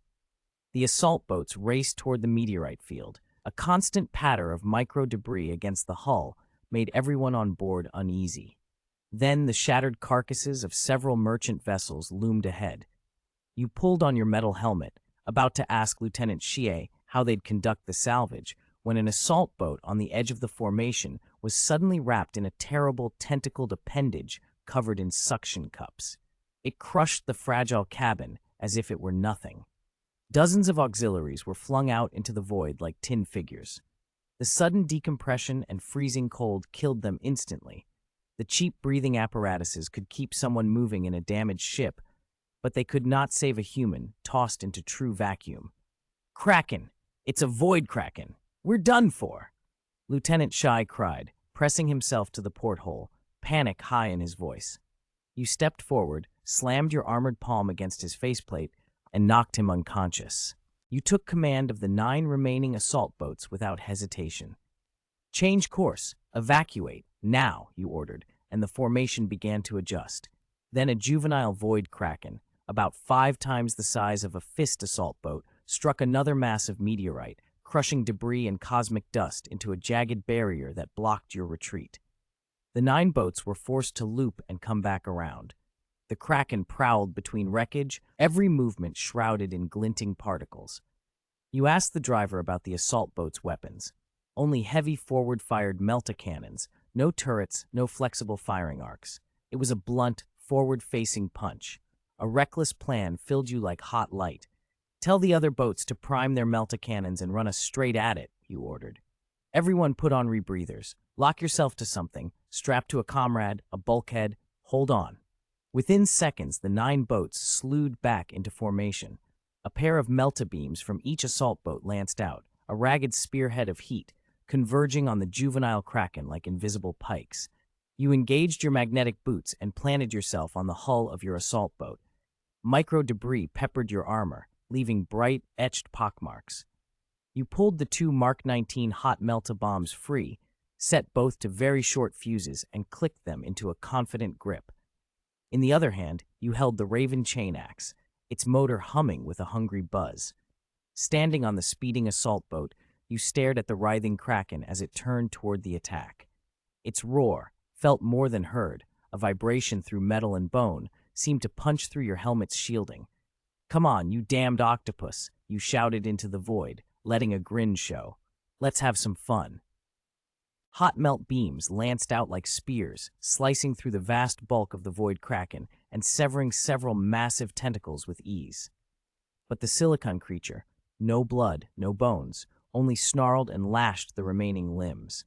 One of those living tentacles wrapped around a fist assault boat that failed to dodge and crushed it to a twisted wreck. Its still-burning engine erupted in a violent sympathetic explosion. The blast rocked the kraken. Its great body shifted and its forward momentum dropped. You seized the opening. Without hesitation, you tore off the magnetic boots of your power armor. The turning assault boat flung you free. You shot into the cold, empty void like a death cannonball. The juvenile void kraken did not seem to notice you as you flew. The wounded thing opened its bloody maw, ringed with terrible teeth, and let out a silent, dreadful roar. You chose that instant to strike. You swung the heavy armored arm and launched both activated melta-bombs. Compared to the kraken, the little charges traversed the darkness in an instant and fell into that gaping, tooth-rimmed mouth. A blinding orange-red flare followed. 1/3 of the silicon creature's body was blown to dust and fragments. A shockwave of flesh shards and cosmic grit hurled outward, driving you forward. You could not stop yourself from being swept into the debris field. Calmly, you opened your arms and gripped your chainsaw axe. You braced for the end. 3 fist assault boats, engines screaming, intercepted you and took the impact. Your armor slammed into metal hull and the violent collision rattled through you, but the modifications to your body and suit held. By a hair, you survived. You had performed what would be called a great feat. You had, alone, felled a void kraken. You hauled your scarred armor back into an intact fist assault boat. The surviving auxiliary troops, mortal support soldiers, found their words in the wake of that deed. Knees hit decks, and they bowed their heads in respect. You lowered your hand and removed the battered helmet, white shark teeth flashing under the lights. "In memory of the fallen, we must finish this mission," you said, taking a steady breath. 8 fist assault boats drove into the wreckage of the merchant convoy. The auxiliary troops swept every deck and every corner. Your thorough search paid off. Hidden among the cargo, you recovered 30,000 tons of unspoiled grox meat and cartons of canned ant cow rations. In another box, tucked and sealed, a lucky trooper found an ancient technological artifact. You ordered the comms team to send the discovery up the chain. The water monster battle barge had, in the first week, battered aside strewn meteoroids and cleared a wide channel for smaller craft. More vessels arrived to comb the wreckage. You returned to the barge with the precious relic. Company Commander Sean met you there. You detailed the food find and handed the artifact over. Then, with Spongy's help, you stripped the damaged armor in your private cabin and eased into the cold, salt water tank to acclimate and enter a dormant recovery. A ship day later, the armor's structural damage proved too severe for the regular techs aboard. You carried the suit to the midship tech bay to hand it over to the company technical sergeant. As you turned to leave, Captain Sean intercepted you. "Padrick, come with me," he said without expression. "The chapter master wants to see you." You could not help a grin, your shark-like teeth flashing. You followed Sean up through the passageways to the upper deck. You entered the hall the crew called the Shark Hall. Ancient Astartes weapons and broken power armor hung on the metal walls. You stepped over thick panes of transparent glass and paused. Beneath the thick surface, a blue sea rippled. A vast shadow moved slowly in that water, an enormous thing drifting under your feet. "It is a legendary creature from old Terra," Captain Sean said quietly, watching you with dark, unreadable eyes. "The true source of our chapter's mark, older than our entire history." You nodded and followed him deeper into the hall. There, dominating the space, was the enormous form of an Astartes far larger than most, 3 meters of armored menace in ancient Terminator plate. 2 terrible weapons hung at his sides, instruments that combined chainsaw gauntlets with lightning claws, hunger and thirst. This was Scarlet Scar Tiberus, the lord of the space sharks, the great reaper, captain of the man-eating sharks. You stared up at his hulking frame and inhaled. You and Captain Sean bowed. "Padrick," Tiberius's voice echoed, low, dry, and hollow as detonations in a tomb. "Why are you not in your power armor?" You straightened reflexively and had to look up to meet the chapter master. His gray face showed exposed bone and empty black eyes. His voice carried no warmth. Behind the pallor, you glimpsed a tiredness that made the skin at the back of your neck crawl. "Chapter master," you said carefully, "my armor is badly damaged and under repair." Tiberius considered you a long moment. Then, with that same flat, commanding timbre, "Sean, find him a suitable Terminator. Padrick, your contribution to the chapter is worthy of those relics." There was, faint and almost lost beneath the deadness of the words, a trace of approval, an echo of relief. "Now," Tiberius continued, "you are promoted to captain of the reconnaissance team, Sergeant Padrick." The praise flared in you, brief and fierce. Before you could answer the chapter master's words, his next command steadied you. The momentary joy cut off. Duty came back into focus like a sharpened blade. You stood motionless while a white-haired technical sergeant guided the servo-mechanical arm of the power pack into place and began mounting the basic components of the armor. The chapter master had given you an old Saturn-patterned Terminator suit, heavier, older, deadlier than the trooper armor you usually wore. An adamantine skeleton locked around your bones. Tens of electronic muscle bundles fed into the plastic steel interfaces at your joints and knuckles. As ceramic steel plates closed over the frame, probe sensors threaded into your neural lattice. When the metal helm was finally seated, canine in form, its eyepiece carved like a shark's wide maw, the suit sighed alive. Motion sensors and threat detectors chimed, then fell silent at your will. This Terminator was more complex and powerful than the standard harness.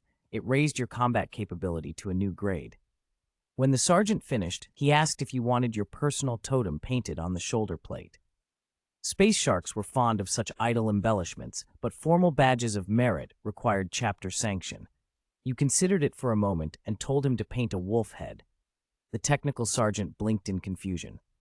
"A wolf?" he asked. "Is that an old animal totem?" You took the helmet off and, with more patience than the man had probably earned, described what a wolf looked like. He listened, sketched, and in short order, a twisted, toothy monster was stenciled onto one shoulder of the Terminator armor. You made a mental note to change the totem later.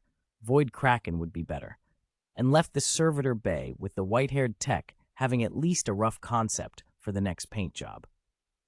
Back in the lower cabin, you set Sponge to guard your private berth and arranged his meals. The chapter fleet had received a heavy shipment of provisions. You could afford small luxuries, and you did, quietly. From there, you went to the training yard to meet the recon squad assigned to you. Most of them were the taciturn, blooded Marines the Carcharodons bred, grim, blunt, efficient. A few old acquaintances stepped forward with muted approval when they saw you fitted out in Terminator plates. You accepted the nods without flourish and called the company together to pass on the chapter master's orders. Chapter Master Tiberius had reassigned you under Captain Sean of the 3rd Company. You were to proceed to the Atargatis system in the Ghoul Star region to conduct a blood tax transaction with the Ashclaws warband. Tiberius would personally oversee a separate negotiation, the Grey Tax, with the Mechanists, so the companion originally planned for the trip had been replaced. In his stead, Librarian T. Kahalangi would accompany you. A week later, the Tyrant-class cruiser White Mouth ripped out of the warp.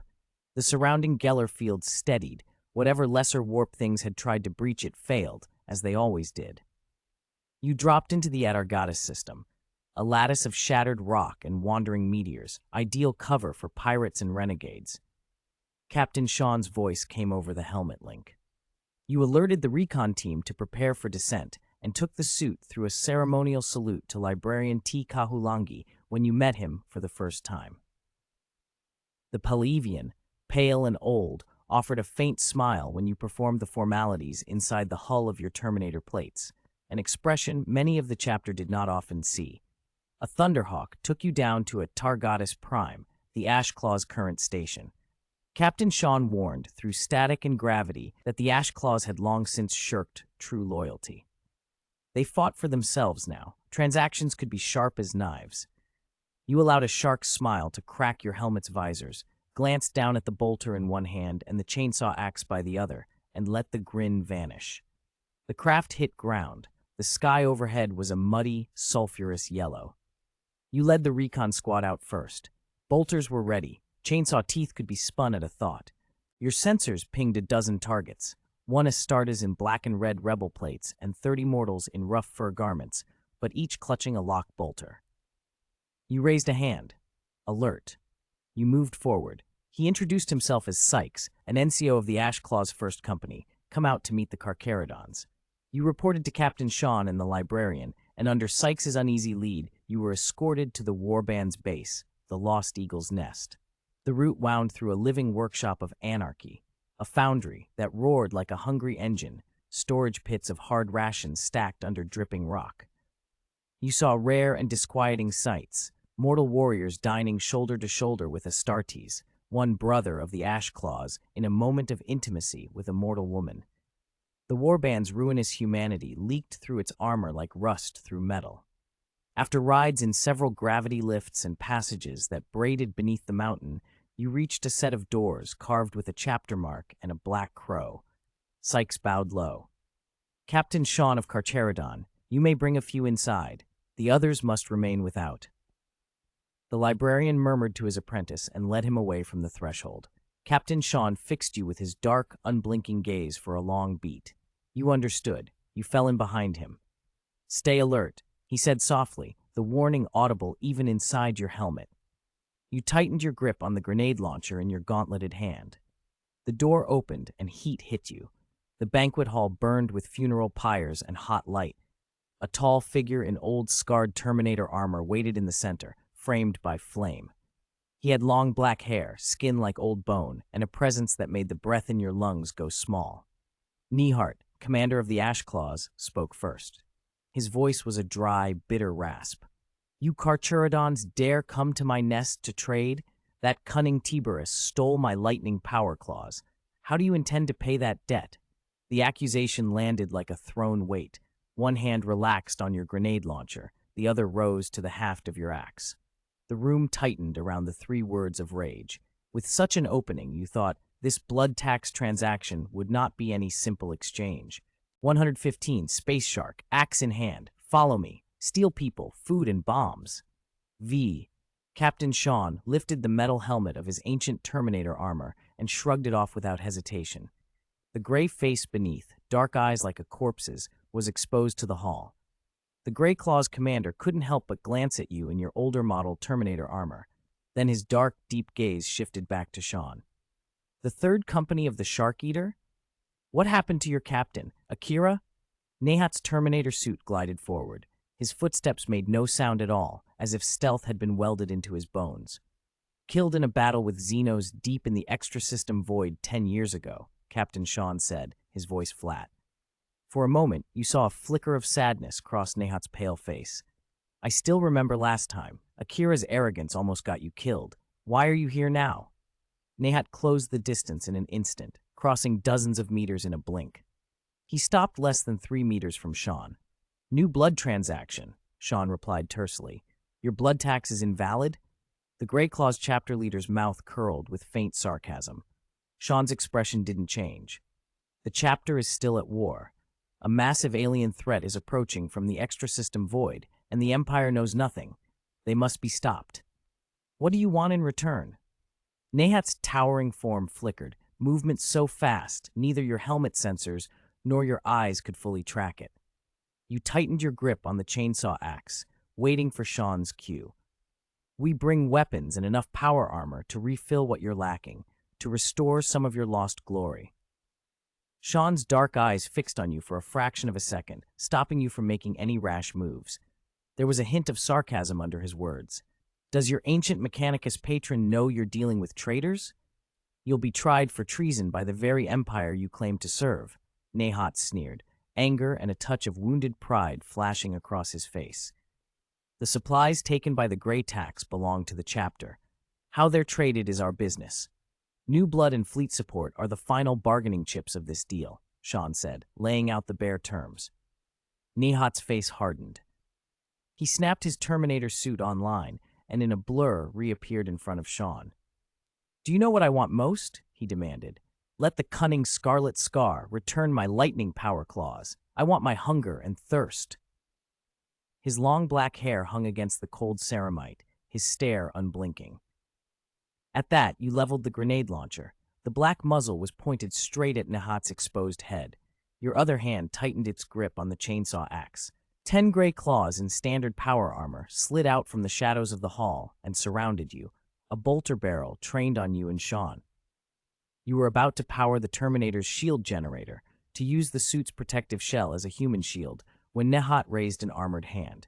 Calmly, he checked his men and eased the tension. You took stock. Enemy numbers, your own strengths. Sean looked unafraid. You didn't lower your weapon. You only shifted the muzzle a fraction. I don't have the authority to decide the matter myself, and the Scarlet Scar will not relinquish the power claws. Weapons, armor, and a few gene seeds that can slow genetic degradation. That's all I can bring. Deal. Or... Sean's dark eyes locked on Nehat. Deal. Nehat's expression flickered. Then he smiled through clenched teeth.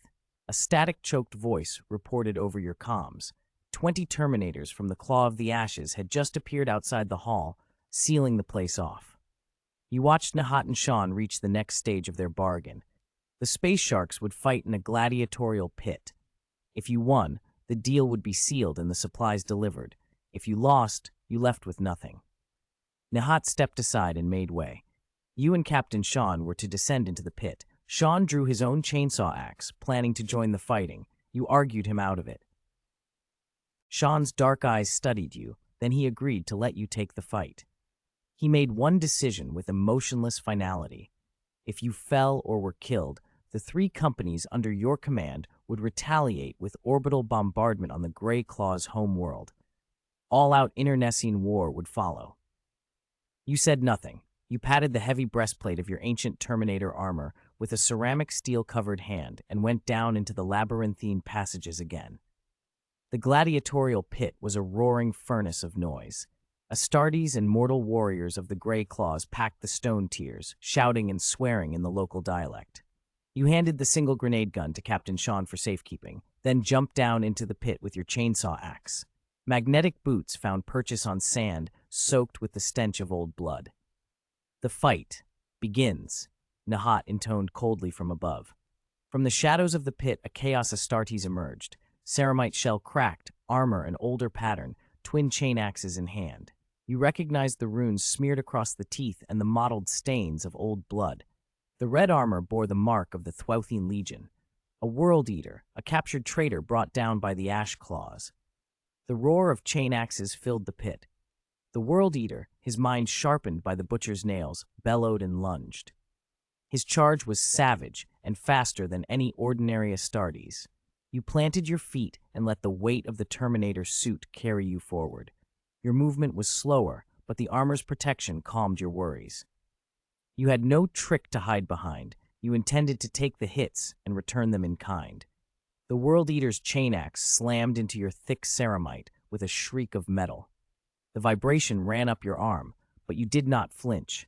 Your chainsaw axe answered, tearing at the traitor's broken plating. He met your reckless exchange, trying to parry with the other roaring axe. At the instant he committed, your massive suit pulled back a fraction, and your helmeted head crashed into his. The impact shattered his eyepiece and rattled his judgment. Your swing changed. The monomolecular teeth screamed as they found purchase. One of the World Eater's arms flew upward, severed free, and collapsed into the sand, carving a shallow pit as it landed. Hot blood sprayed across your ceramite. The smell of chaos filth filled your nostrils as the traitor howled inside his broken helm. You gave him no time to recover. Your chainsaw drove in, the blade biting deep into the vulnerable neck joint where his armor offered least protection. His remaining axe battered at your shoulder, chewing at the ceramite, but it only ate through a thick shell. Your armor held.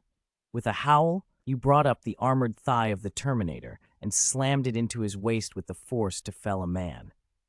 As he buckled, you seized the moment, gripped the traitor's helmet, and wrenched his head off. The headless body skidded and was kicked aside, hitting the sand in a spray of dust. You drew a breath, raised the blood-drenched head, helmet still half-wrapped, and lifted your roaring chainsaw axe high. You pointed the blade up at the silent ranks of gray claws packed on the tiers above. Nahat's face went steadily darker, but you ignored it. Your voice, deep and raw, carried inside the dog-headed helm. "If any of you so much as steps down here," you said, "I'll beat 10 of you." 117, Space Shark, axe in hand, follow me, steal people, food and bombs. The attackers inside the church were not Genestealer hybrids. They were only human believers, fanatics clinging to a beautiful, deluded vision. But the Space Shark's bolters had no patience for reason. The reconnaissance team's bombs shattered their confidence in an instant. Panic broke across the congregation. They screamed blasphemies to the four-armed emperor and launched themselves in a death charge. After the first round of detonations, the men of the recon squad instinctively set aside their bolters. Without a word, they raised roaring chainsaw axes, engaged their power armor, and slammed into the remaining believers. For a heartbeat, the air was pure carnage, flesh and limbs thrown like confetti, heads and entrails dancing across the altar. The man-eating sharks fought with a savagery that would have made the World Eaters proud. Colluding with aliens, "You are sentenced to death," one fanatic screamed as you sheathed your stormbolter and keyed the comm to the company commander. Through the static, you learned the Pope had survived an assassin's strike, and, with the help of an inquisitor, Captain Sean had confirmed the presence of a Genestealer cult. The first strike team, along with the think tank and the inquisitor, had proceeded to the slum tunnels to investigate a suspected nest entrance. Your reconnaissance squad was ordered to make for Absolution Square and join the company. You cast a quick glance around the church interior, empty now of anything living, and barked the retreat order. You led your men past overlapping chapels and monastery blocks, moving fast. You reached Absolution Square before night fell. The square was already alive with ragged believers. Their numbers exceeded anything you'd imagined, a filthy sea of humanity pressing against the Astartes' perimeter. The company was taking positions. 15 land raiders formed the inner circle, their twin-linked heavy bolters primed and humming under technician hands. 10 rhinos had been turned into static barricades, blocking every street that fed into the square. 5 destroyer predators, their wide treads gouging the stone, rolled free of a Thunderhawk and began to take post. Squads from the destroyer heavy firepower team were strapping cyclone missile launchers to their power packs, while others lugged plasma cannons and heavy bolters. Power axes and chainswords, many of them precious, time-worn relics, were being distributed from hand to hand. You stopped the white-haired tech sergeant you knew and took an old power axe from his grip. It felt right in your hands. Captain Sean stood nearby, expressionless as ever. You told him your assessment. Absolution Square was far too open. The surrounding roofs and bell towers offered too many commanding heights. The terrain favored the enemy. "We don't have the luxury of a better position," Sean said, his dark eyes boring into you.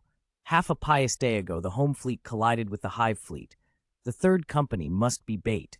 Draw the Genestealer leader out. We have to hold." You said nothing for a long moment, then nodded and prepared for the inevitable. As night fell, more of the faithful, some ignorant, some converted, pressed into the square. The planet's atmosphere chewed the comms, letting the stray bleat of the Guardian militia bleed into Astartes' channels. Across the city there were riots, mobs smashing their way into churches. By Captain Sean's order, you set up a ring of transmission beacons in the center of the square, beacons to guide the Terminator squad if and when they could be committed. You planned to report to Sean in the cathedral that had become the temporary command post. The comms picked him up then, his voice, deep and flat, cut through the static like a battering ram. "The time has come, fellow Void brothers. The future of the chapter rests on us. Prepare to fight." His words were the horn of war. Shouts and howls swelled. The throng in the outer streets surged forward. Genestealer cultists, hidden among the faithful, tore away their disguises and charged. Priests of the cult climbed crates and lecterns, preaching corruption and calling more bodies into the wave. They rolled forward in living tides, attempting to drown the Astartes in flesh and fanaticism. Explosive fire cracked from the land raiders, and the double-linked heavy bolters answered in staccato thunder. Bodies, mortal cultists, and the purple-skinned, bald second-generation hybrids were torn apart and scattered like ragdolls, but death meant nothing to them. Among the attacking throngs, armed third-generation hybrids appeared, leaner, deadlier, some wielding mining lasers and needlers. One silent space shark took up a heavy bolter and picked them off with grim precision. Still they came, chanting scriptures, as if the massacre were a pilgrimage. Explosive guns spat light above your head. Your storm bolter chattered without pause. The stream of enemies did not thin, it swelled. Sean's voice snapped in your ear. "Evacuate to the cathedral." You were about to fall back when you saw brothers cut off in a side lane. Surrounded and pressed down, they hacked desperately at the surging aliens with chainsaw axes, slowly losing ground. Without hesitation, you stowed the storm bolter, drew your power axe and the roaring chainsaw, and plunged into the madness. It was as if a carnival of blood had erupted before you. Red and dark purple gore plastered your Terminator armor. You carved forward with brutal efficiency, every swing a law of attrition. Several silent space shark brothers locked in with you, moving like a tidebreaker to shove a bloody channel toward the cathedral. Then, through the frenzy, you spotted a rocket. It threaded past a clutch of hybrids and streaked straight for your position, its trajectory unerring.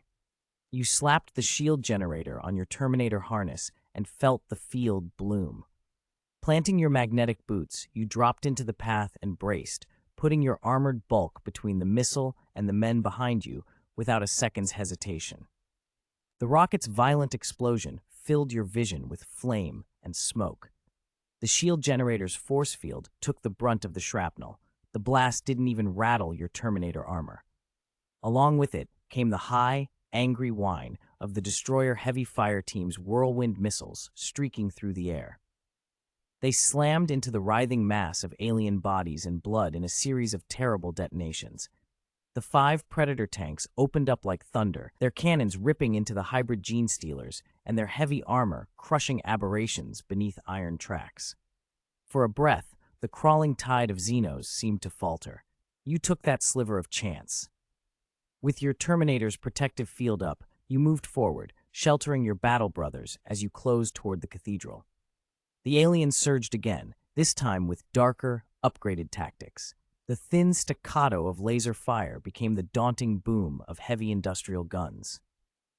From the high ground around Absolution Square, the Genestealer cult had taken the commanding heights and now poured down a brutal counterattack.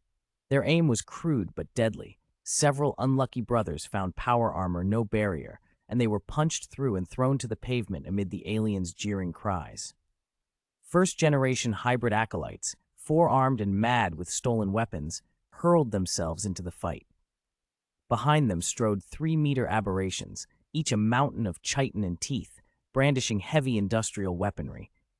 They encircled the Land Raider and the Predators, hammering at armor plates with brutish mechanical fury. The space sharks could not afford to lose those vehicles. Captain Sean barked a withdrawal. Drivers sealed hatches, and under the covering fire of their Astartes, the tanks and transports tried to break out. Those stolen machines were clumsy and difficult to recontrol. If they could be recovered after the battle, the price might be paid. 10 minutes later, the vehicles on the square were all but wrecked. The 3 companies were suddenly stripped of cover and much of their fire support.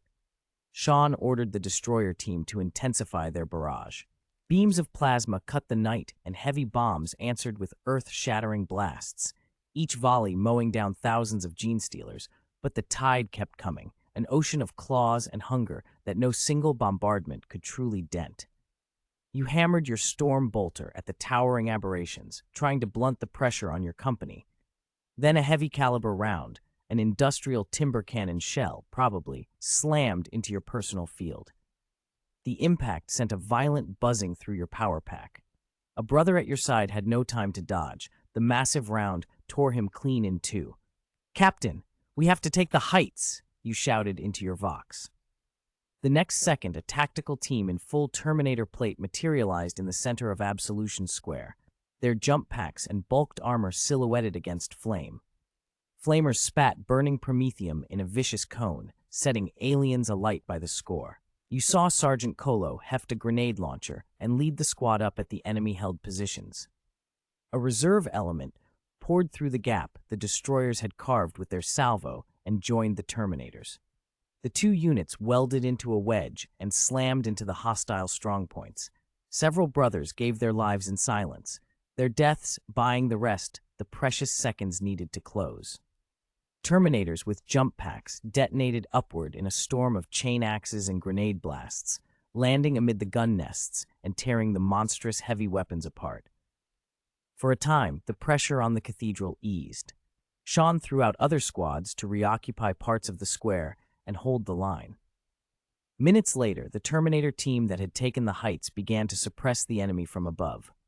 Then the flank opened. A gang of mixed-blood cultists drove a stolen chimera through the barrier, slamming it into the ranks and cracking the formation.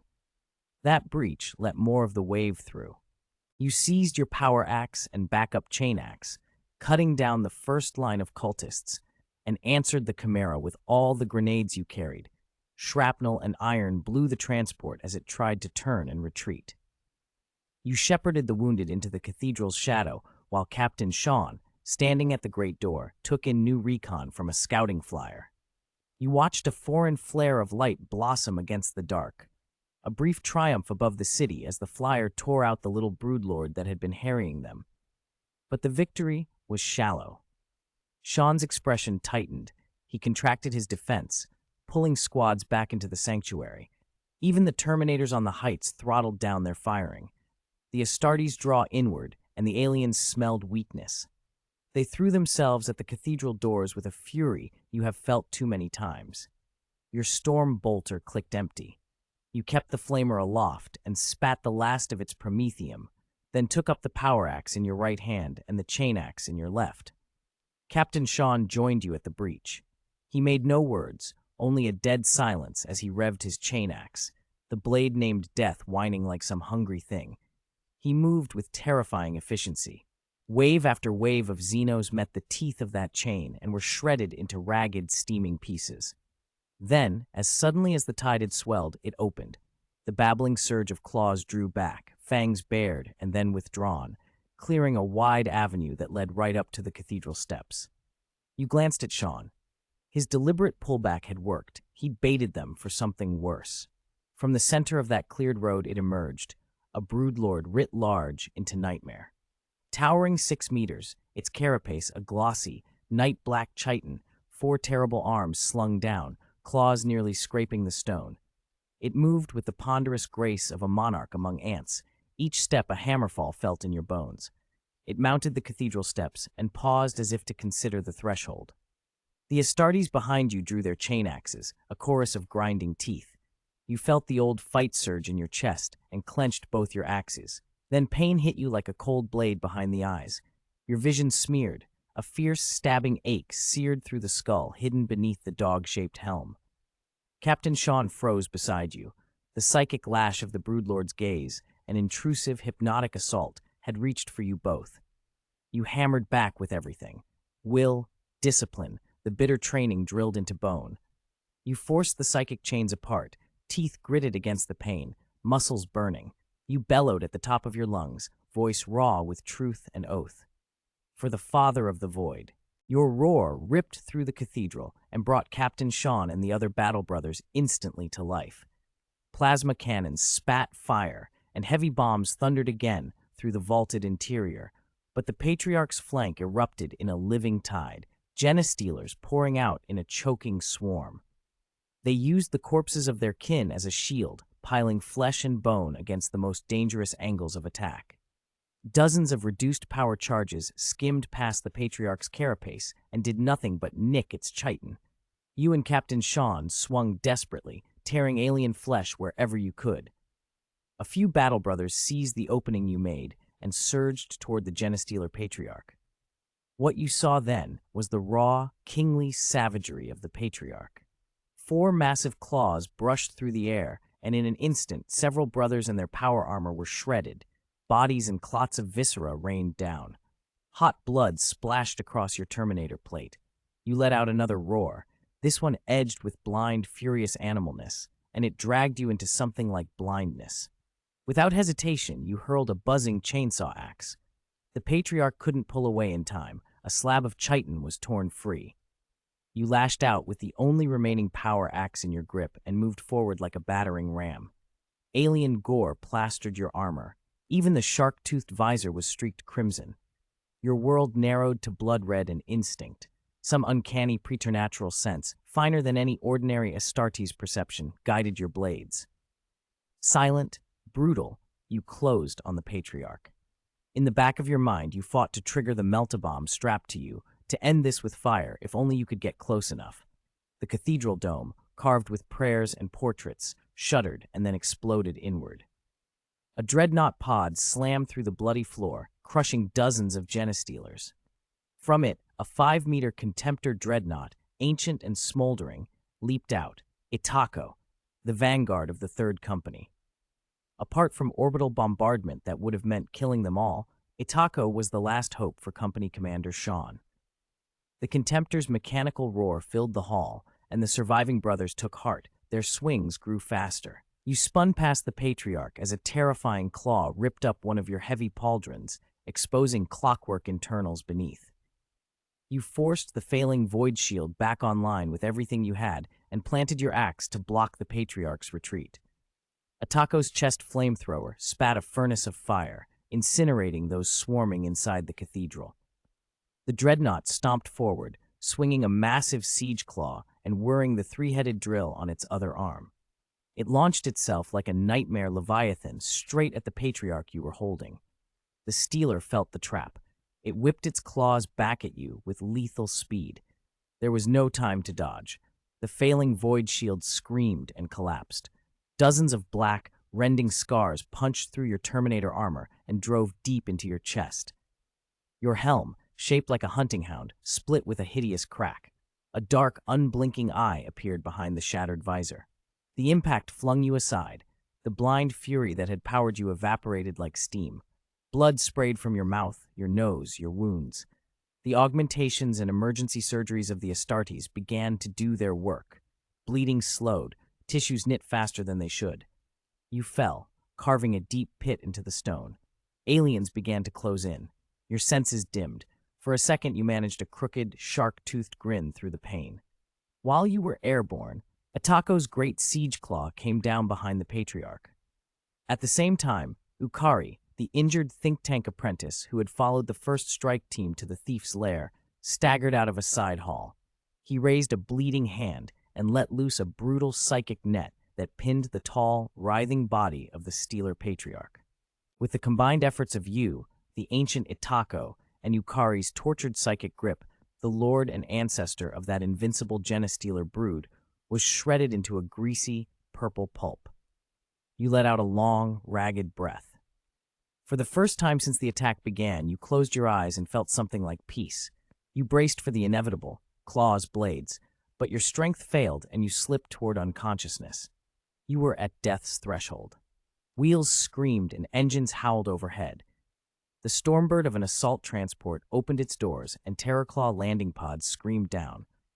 3 companies of Ashclaw Battle Brothers poured onto Pius V and immediately began bone-deep killing. 2 Terminator squads in ancient Iron Cavalry armor teleported into Absolution Square and fought their way toward the cathedral. You were barely alive when an Ashclaw apothecary dragged you into cover and gave you the simplest battlefield first aid. It was enough. You survived by chance. Soon afterward, the wounded Captain Sean rallied his space sharks and made a wary contact with the Ashclaw survivors. Old hostilities fell away in the face of extermination. The 2 forces, hostile until moments ago, found themselves working together to sweep the remaining Genestealers from the square and surrounding buildings. Bombs boomed, and chainsaw axes screamed once more across the shattered plaza. Outside, a hard, red sunrise pried its way over Pius V's night. For now, the short and brutal battle had ended. Week 5 found the Tyrant-class cruiser Whitemouth sliding slow and solitary through a chaotic warp like a lone fish plunging into the deep. You opened dark eyes and bared the shark-toothed grin in your mouth as you hauled yourself out of a tank full of restorative fluids. Your wounds still ached. They had not fully healed. The power and breadth of the Astartes body you now wore was not your own. It belonged to the Carcharodon known as Padric. You had gathered more news from Captain Sean. Though the home fleet had taken terrible losses, the Carcharodon regiment had held fast. The Ashclaw's flagship, the battleship Vicious Claws, had led its fleet personally to back the Space Sharks. You had also learned why the Ashclaws were willing to help.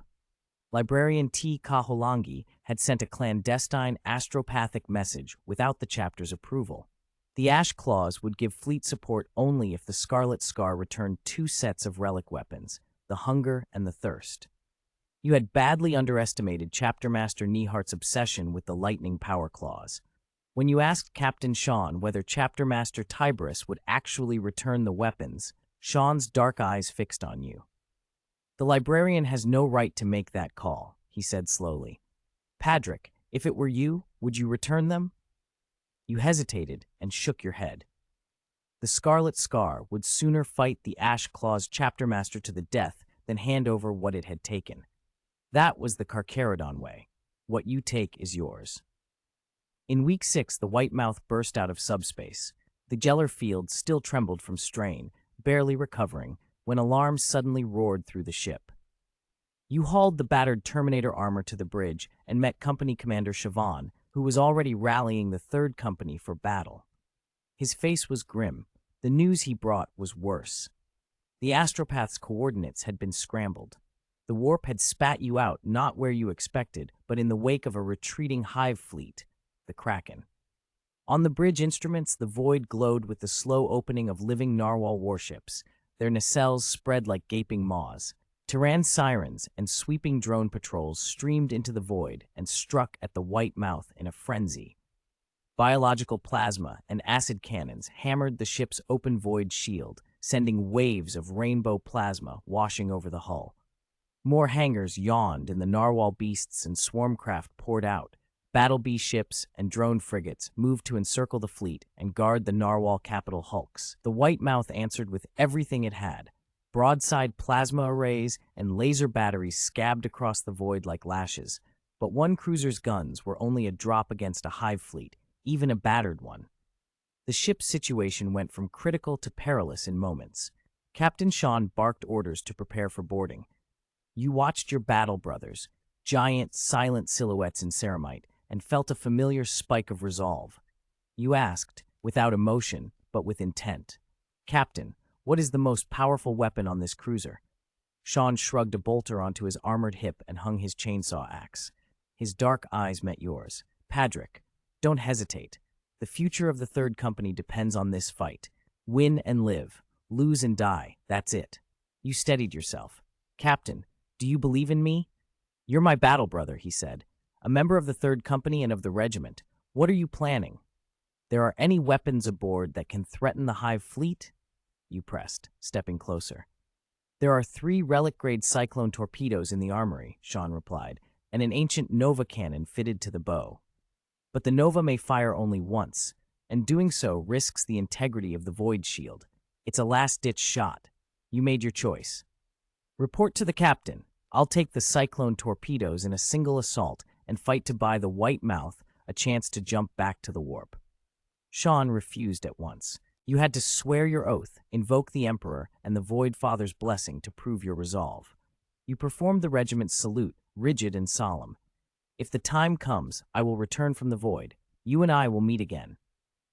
For a long beat, Captain Sean said nothing. Then, at last, he gave the order. White-haired Tech Sergeant Halen was sent to the armory. He brought out 3 cyclone torpedoes.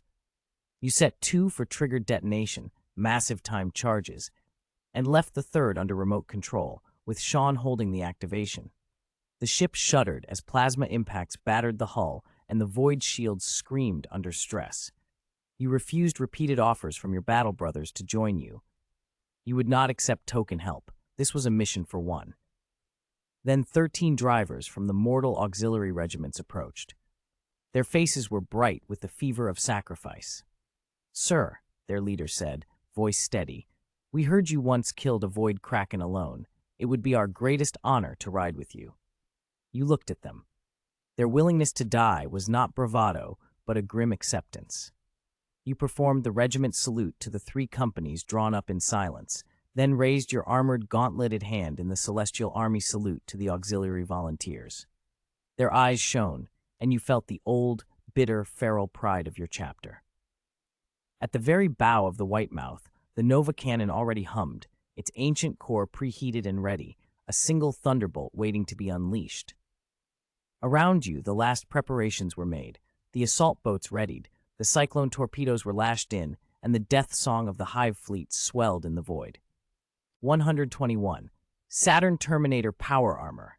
In the cold void, the sides of the Tyrant-class cruiser, White Mouth, flared one compartment at a time. The plasma weapon array, after finishing its charge cycle, erupted again in a blinding wash of light. Drone patrol ships that couldn't evade were incinerated instantly. Even swarms of Tyran's siren drones were caught in the blast. The cruiser's multicolored void shield shuddered wildly, and the huge metal hull shifted its bearing. Deep inside the bow, a 50-meter diameter plasma entity projectile finished its initial acceleration and hurtled toward relativistic speeds. For a moment, the void shield dimmed. The pressure of the Hive fleet's bioplasma cannons had thinned its edge, and shots of dense biological plasma found purchase on the hull. Seizing that devastated instant, the bow erupted. A stupendous, super-heavy beam, Nova cannon, launched from the gun barrel. The plasma projectile ripped across the void and slammed into the center of the Hive fleet. Everywhere the Tyranid formation contracted. Tyrant frigates and Battle Bee skimmers tightened around the fleet, while the gargantuan narwhal ships sluggishly adjusted their trajectories, desperately trying to block or dodge the oncoming Nova. The projectile detonated on arrival, an exploding star of destruction that stretched across thousands of kilometers of empty space. In an instant, nearly a third of the Hive fleet was annihilated. As the cruiser's void shield began to recover and the subspace engines warmed, the White Mouth cut open its hangar. 13 fist assault boats streaked into the void and charged toward the stunned Hive fleet. But the fleet's losses didn't stop it from answering. Narwhal Hive ships disgorged more Tyrandi sirens and clouded the space with drone frigates. It was bad news for the 13 assault boats closing in. When 5 of the Fist assault boats collided with a wall of drone frigates, they barely fired a single molten beam before the Hive fleet's bioplasma cannons swept them into ash. There was no time to honor those sacrifices. Your own Fist assault boat found itself swallowed by the fight. The remaining boats wrapped around you, the formation breaking under the tyrannid onslaught and the wash of bioplasma. By the time the wreckage and fragments settled, only 2 other Fist assault boats still surrounded you. You tightened your armored hands around the detonator of the whirlwind torpedo. Ahead, tyrannid weapon forms filled your vision, a heaving living field of teeth and guns that surged toward you. Then a mortal-piloted assault boat, one of those desperate human ships, thundered forward, engines screaming. It detonated on purpose, sacrificing itself in a blinding explosion that tore a ragged gap in the Hive defense. You and the other remaining Fist assault boat streaked through that hole. The Hive fleet scrambled to close the breach, but for the moment, you were through. The channel opened just long enough for you to slip by.